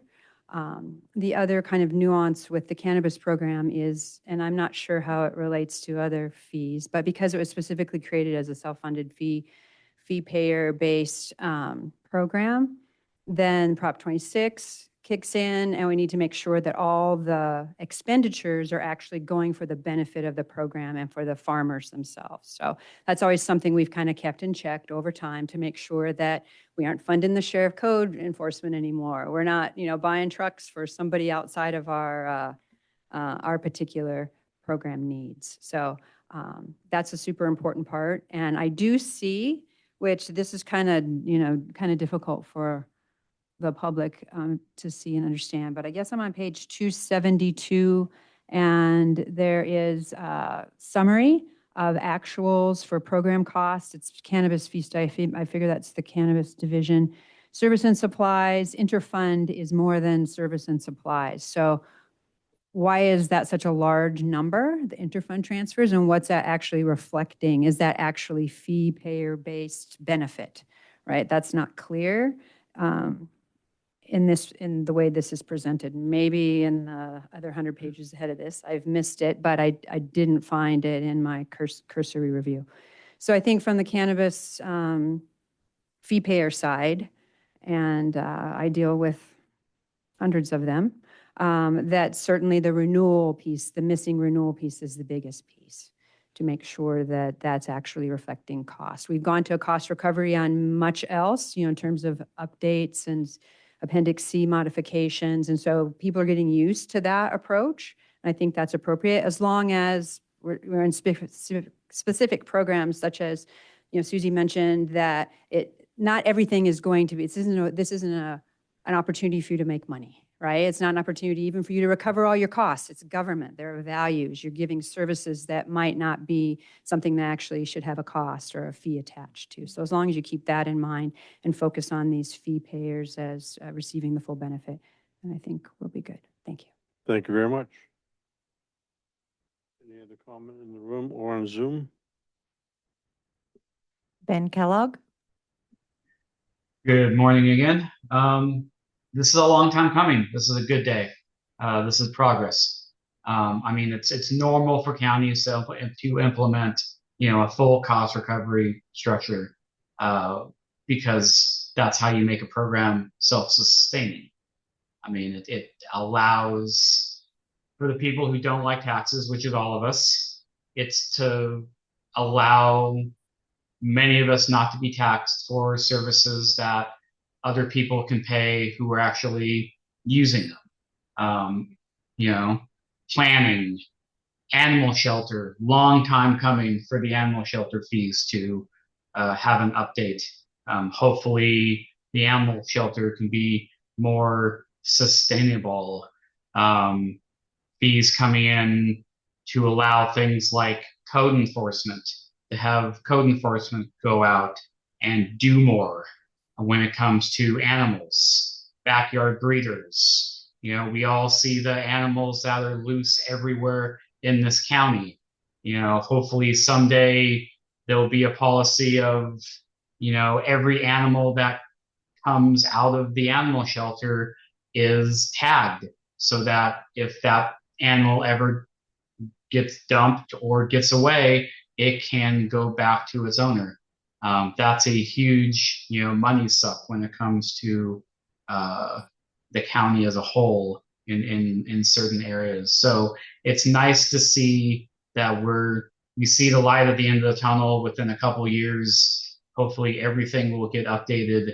And I get Supervisor Brownfield's, point to a certain extent that, well, we're a poor county, people may or may not have the money to pay these fees, but we can't as a county go decades without updating our fees. Something has to give. Thank you. Thank you very much. Anybody else on Zoom? Adrian Keys. Hey, Go thanks right ahead. again. Thanks again, Chair and Supervisors. Adrian Keys from Hayfork. I gotta say, I'm really happy to see this finally coming to light. It has been an awfully long time, and the ordinance did say, I believe, that the study was supposed to be complete by 2019. I do think that the primary urgency for the cannabis industry is those renewal fees. Of the 350 of us licensed out here,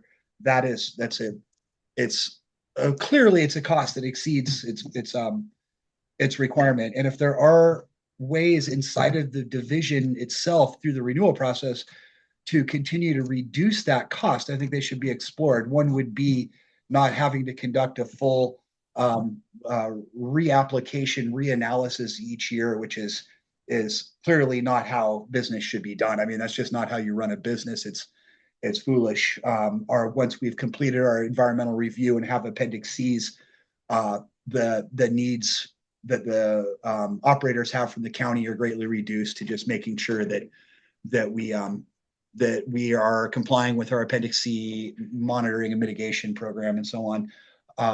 But I don't believe it's necessary for the county to require staff to make sure that our sales permits and all of that are in line.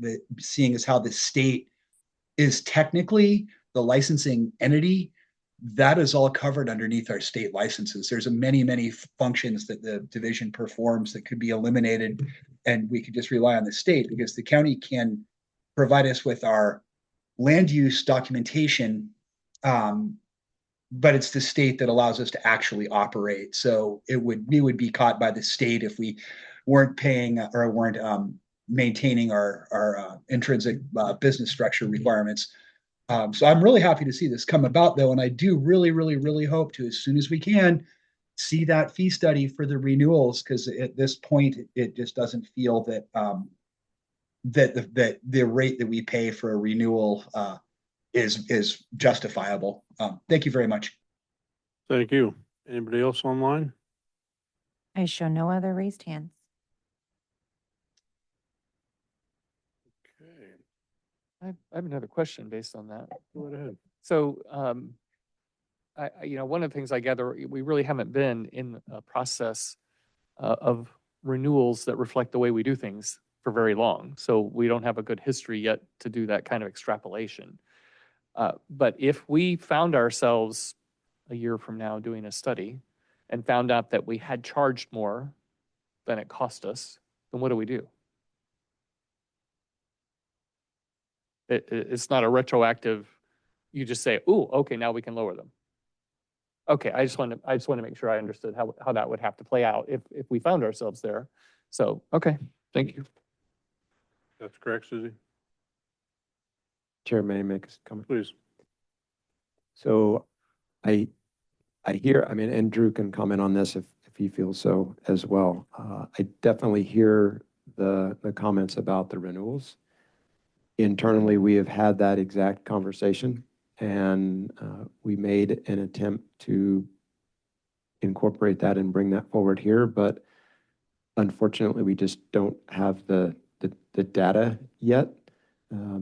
And it'd be my desire to, bring that renewal aspect of the fee study forward sooner rather than later. And I believe as soon as we have adequate data to support that, that is the intent of the staff. And if that's the board's intent as well, we can certainly take that direction and move with that. But we do recognize and acknowledge that same exact comment and concur with it.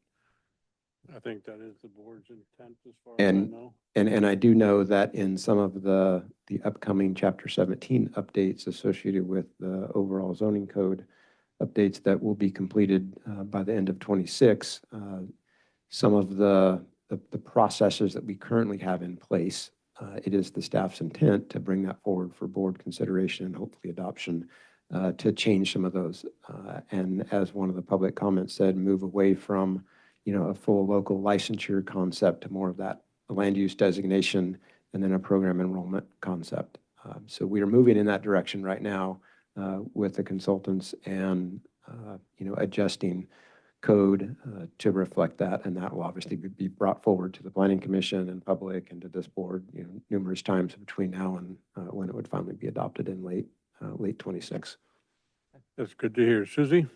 I just wanted to add for the board and the public's clarity, just because we plan to go through an every other year annual update process, that doesn't prohibit us from being able to bring one-offs to you at any time, so long as we follow the required noticing guidelines and then the two hearing ordinance process. So if we get through this and we see something needs to change, we can bring a subsequent ordinance that only addresses that specific fact. It doesn't have to wait the 1 or 2 year cycle. Thank you for that. Yeah. Good to know. All right, does the board have any other input, questions? I see none. Well, actually, I kind of do want to have just a small conversation, only because it was very concerning to me. And I got clarity this morning in conversation with CAO. And it could be that others have the same thought process going on. And so I think it's good to just talk about it. In our housing element, we mention in several places providing incentives for people who would help us to get toward the goals that we collectively have. We know that housing, any conversation about what do we need always gets back to housing. And so if we're looking at now, well, our fees used to be this, and now we see why, and we've had all of that conversation about how we can't leave it going the same way.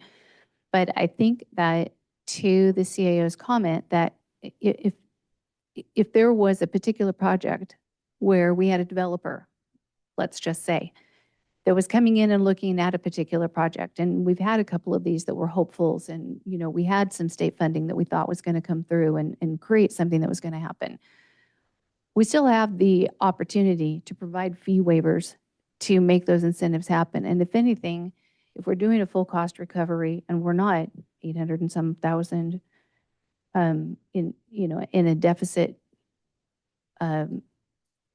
situation, we actually have a little more leeway to provide such things and make those incentives a reality. Because I know that in reading that element, every time I saw that word incentive, I thought, I wonder what that looks like. What will we create to bring that about? And so it does make sense to me if we're looking at a whole of county perspective on making something happen that is beneficial countywide, whereas right now, the benefit really is not happening on a whole of county, in a whole of county way. It's happening to just those individuals for personal projects. Yeah. I think as it's structured, we do have that flexibility built in to, if we see something beneficial, housing development, perhaps to make the incentive a little better for them. So I like that part of it, that it's not set in stone. If we see some benefit, we can also help. So does that answer your question? It does, and I just think I'd like a little bit more conversation surrounding how we will keep guardrails in place to make sure that our efficiencies are staying at top level, so that we don't just, oh, another billable hour here or there, but we really are working toward, you know, doing the best that we can for our public. Drew, I see you have your hand raised. Do you want to make a comment before I comment? Yeah, if that's okay.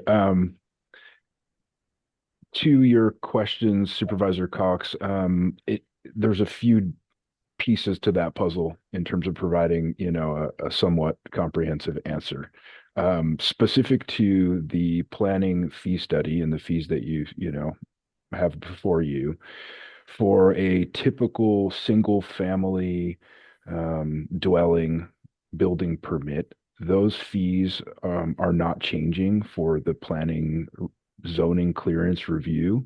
Those are staying fixed, and we have not proposed those to go to full cost recovery for exactly that reason, that we want to, you know, keep that portion of the costs fixed. And I don't think we're losing a ton of money that adequately roughly covers staff time to do, you know, zoning confirmation.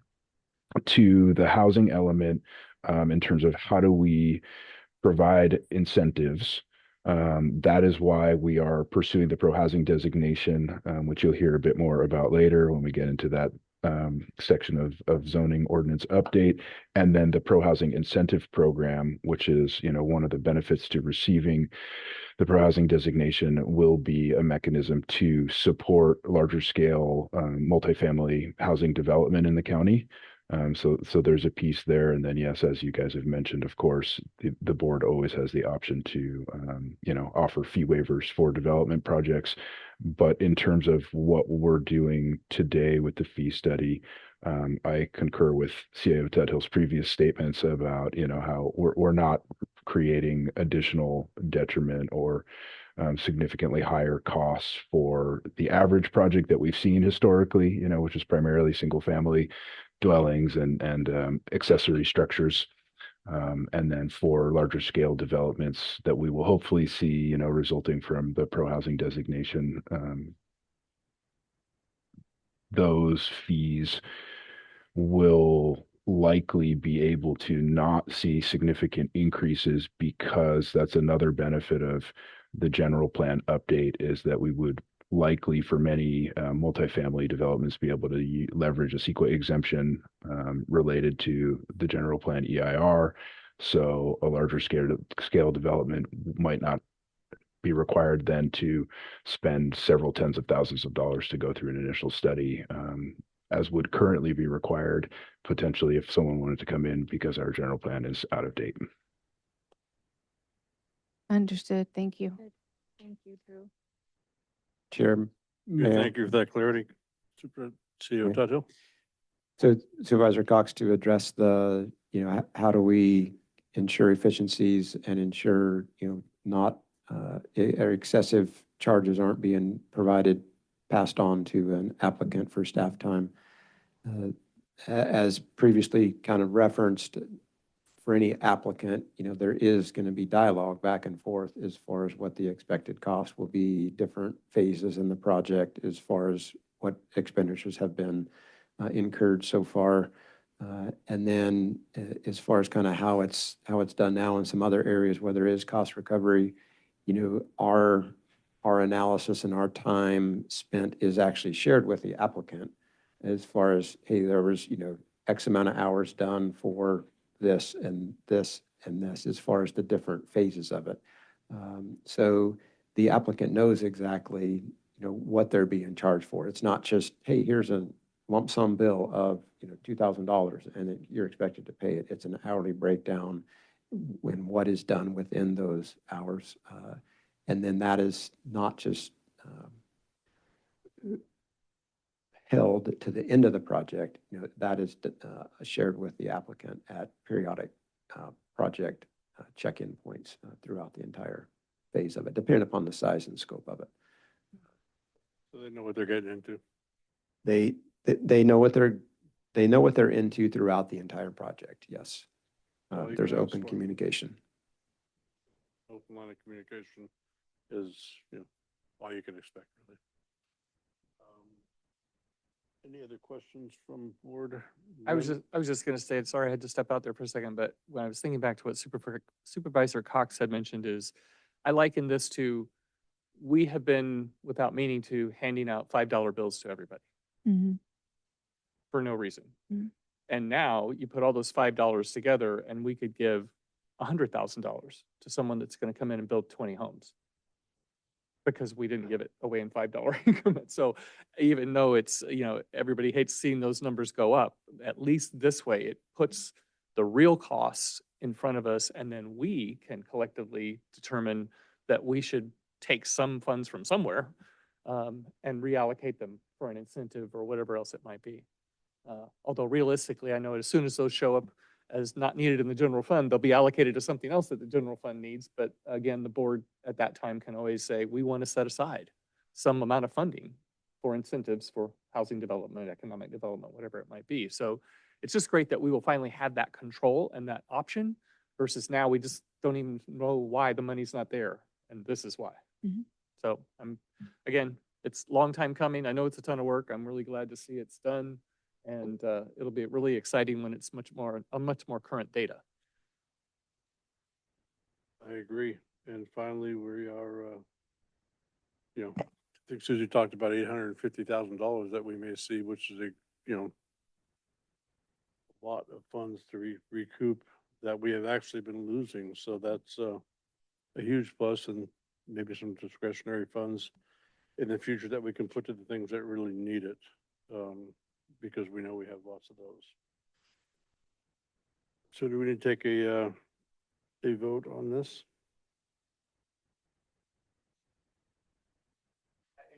We need a motion to approve the fee.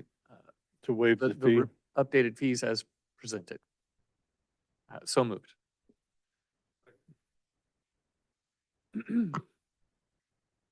Supervisor Gogan? Aye. Supervisor Lewiler? Aye. Supervisor Cox? Aye. Supervisor Brownfield? Aye. Supervisor Carpenter Harris? Aye. Okay. Anybody need a break? Susie, thank you very much. Anybody need a break? Good. Could we request a break as we, from the planning division, we're expecting that discussion to go a little bit longer. Angel's on her way over now for this next item. Sure. How about 10 minutes, 10 after 12? Thank you. Appreciate it. You're welcome.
Okay, welcome back. We are now moving into county matters. These items include non-routine or controversial matters and are listed alphabetically by department. A member of the board, staff, or public may request that an item be heard out of order. We will start with, do you have any that want to be heard out of order? Anybody in here? No. All good. We'll start with F1, community development, planning. Hey, not yet. Okay, come on up. Planning, introduce and waive the reading of an ordinance amending Title 17 of Trinity County Code, modifying various subsections to be compliant with the county's certified housing element and state housing laws. Unknown fiscal impacts. How are you? Pretty good. Hello, board. Angel Chapel, assistant planner for planning division. I'm gonna give like a summary of what's occurred for those new to listening in. So with the adoption of the certification of the housing element, HE, we are tasked with updating our zoning ordinance and to seek funding. A key part of finding funding is to obtain the California Department of Housing and Community Development's HCD Pro Housing designation. The Pro Housing designation will open up funding opportunities which align with HE-1 program in the housing element and potentially several other programs or policies. In order to pursue the Pro Housing designation, Trinity County must bring its housing-related code into compliance now versus wrapping it up in the comprehensive zoning ordinance update at the end of 2026. A list of zoning code where Trinity County is not in compliance can be found in program HE-3. The majority of changes you see to the ordinance today are in response to this program. There is one section in today's proposed changes that in part meets program HE-7, accessory dwelling units. Also included is an ADU bonus section, which incentivizes the construction of ADUs. The ADU bonus section would potentially increase the amount of funds awarded by the Pro Housing Incentive Program, PIP. But the ADU bonus section is optional. At the Planning Commission, primary concerns were centered around adding reference to state regulations for health-related support services on site. To address this concern, a health facilities definition was pulled from California Health and Safety Code 1250. That references other license requirements which may apply at the state level. This was included to better inform and guide people to the right places. Under the different uses that may have health-related support services, we direct people to read the health facilities definition. Other modifications to this amended ordinance piece, since viewed by Planning Commission, was to address typos and clarify other sections that may require state licensing and additional regulations. Since that PC meeting on October 23rd, the Planning Division received a letter from HCD in regards to our non-compliant ADU ordinance.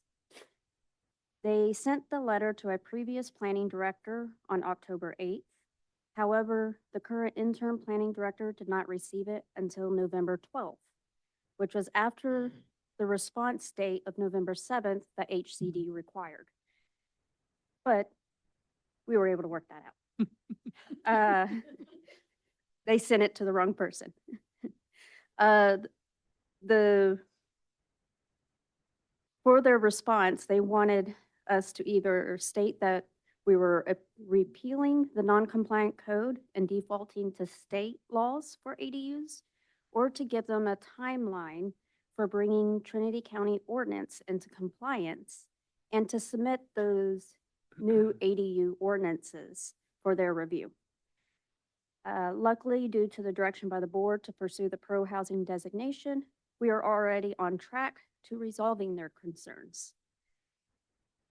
All of this is interlinked and builds on each other. The pro-housing designation and associated PIP can aid the county in bolstering efforts and programs in the housing element. If you have any questions, I'm available to answer them. Well, I do like the lightheartedness you took that with. Do you have any questions from the board? I just want to clarify, when you first started to say the bonus program, I hadn't remembered that terminology and I thought, oh, are we giving money away? But the bonus program is about them being able to build more ADUs if they meet certain criteria, correct? Correct. Okay, I just want to make sure I remembered that correctly. Thank you. No other questions from me? Anybody else? Supervisor Cox, Supervisor Brownfield, Supervisor Carpenter Harris. No, sir. We have any public comment? Bring it back to the board.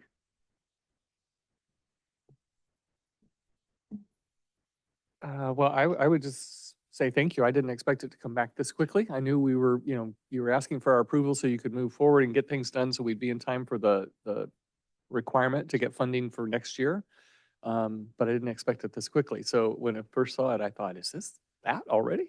So congratulations and thank you. And, my understanding is this all just ties right back to what we already signed off for in the housing element.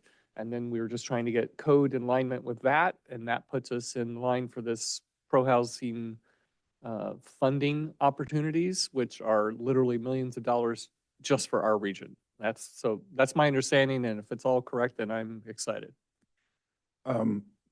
Yes, no disagreement with what you've conveyed. Just wanted to add a little more context and clarify the timeline for the rest of this, because we just actually met with HCD yesterday.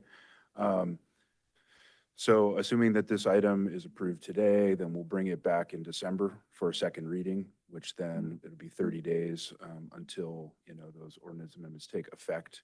And so I'm not sure about the January Board of Supervisors meeting schedule currently off the top of my head, but I would say either first or second board meeting in January, we will bring the pro-housing resolution that is a requirement for you all to authorize us to pursue the pro-housing designation and submit the application.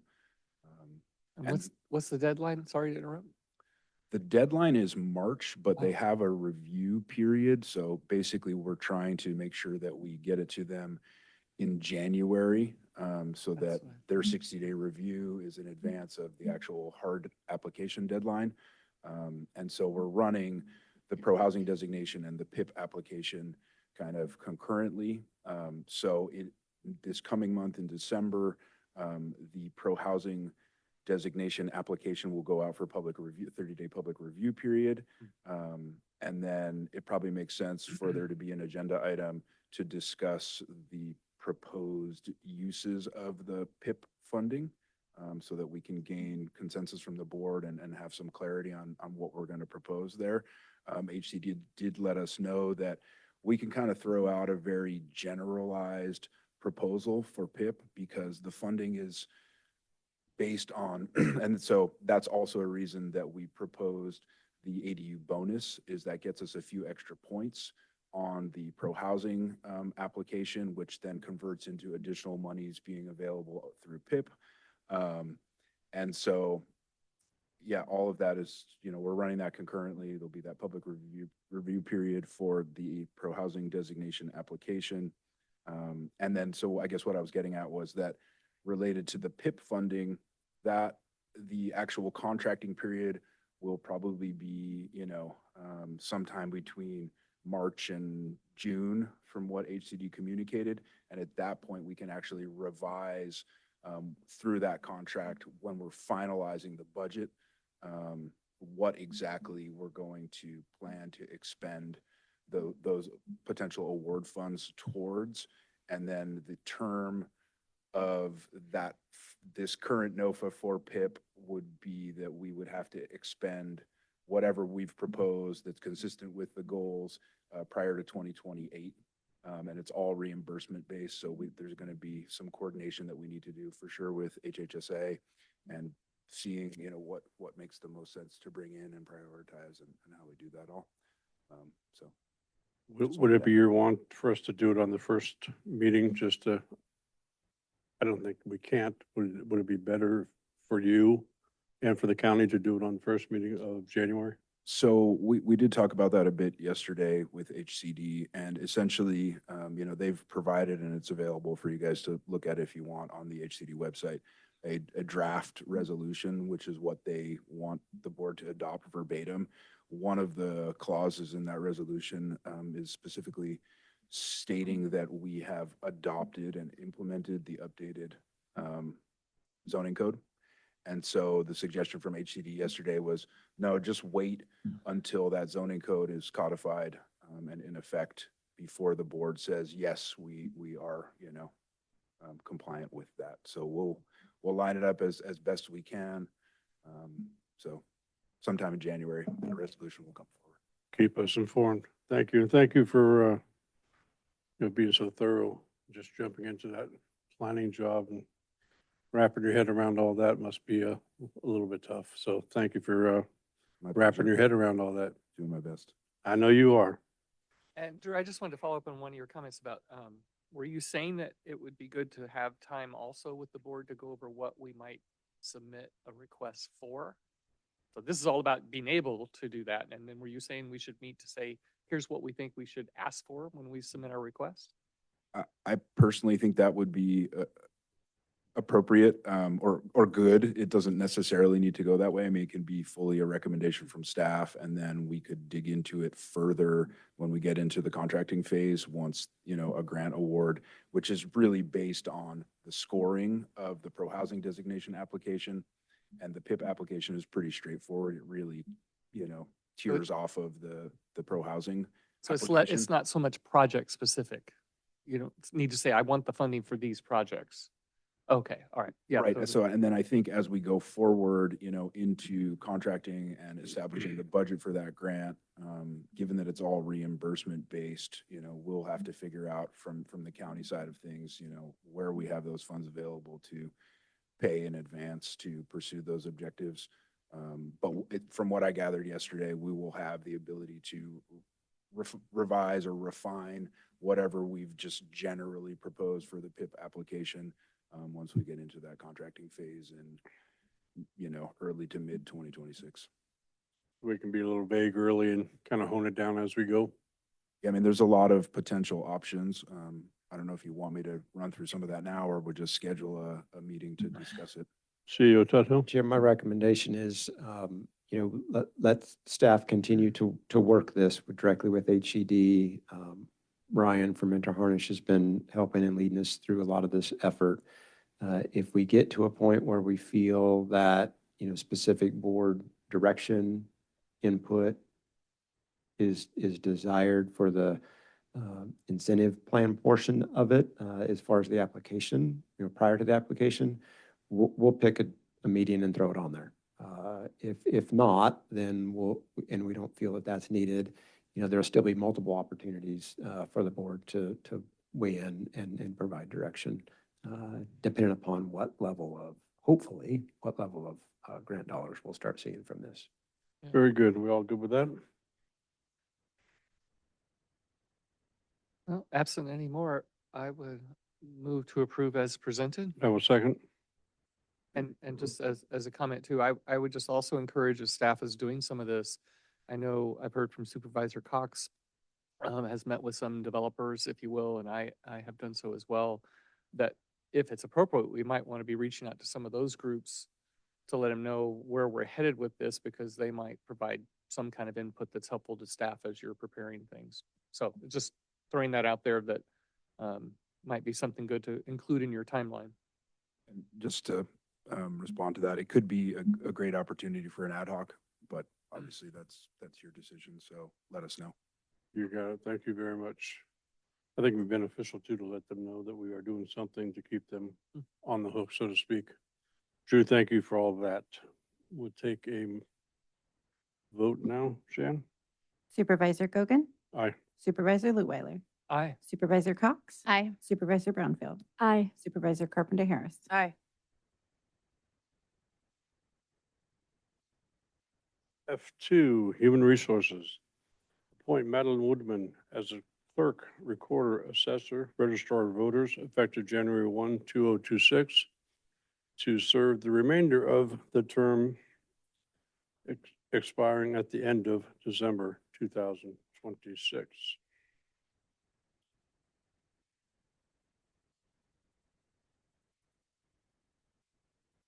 Well, look who it is. Who is it? Good afternoon, Chairman Gogan. How are you today? I am fine. Yourself? Wonderful, thank you. Good to hear. Layla Cassis, Director of Human Resources, Risk Manager. As you all know, since you guys had the sessions, Madeline was chosen to be the successor as an appointed for the term that's left for Shanna when she leaves end of December, starting in January for Madeline. And we're just making it official here. So And she'll be the up for offer election. was accepted. So her election will come up in 2026. Correct. Very good. Any questions from the board? We've already been through this, I think. Any public comment in the room, Zoom? I show no raised hands. Okay, I'll good. move to approve the item as I'll presented. second. Supervisor Gogan. Aye. Supervisor Cox, Aye. Supervisor Lutwiler, Aye. Supervisor Brownfield, Aye. Supervisor Carpenter Harris. Aye.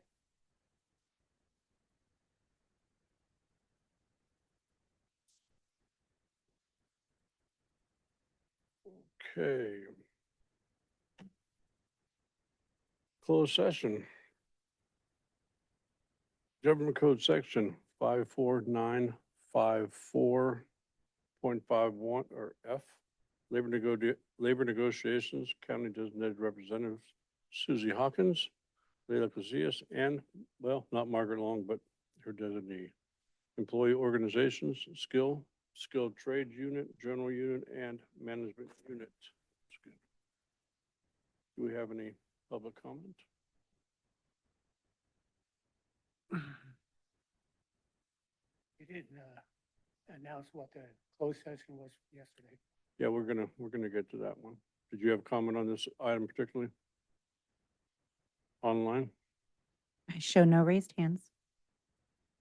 Okay, I'm gonna report out on the last two board meetings that we had. We had one yesterday, and that'll be the last one I report out on. We'll just take them in order. 2 weeks ago, we had F1 and F2. Direction was given on both. As Trent mentioned earlier, he informed us that F2 that he would be resigning in April of next year. And then yesterday we had a closed session, and direction was given to that also. And there will be more to be said about that. So we now are adjourned. Thank you all very much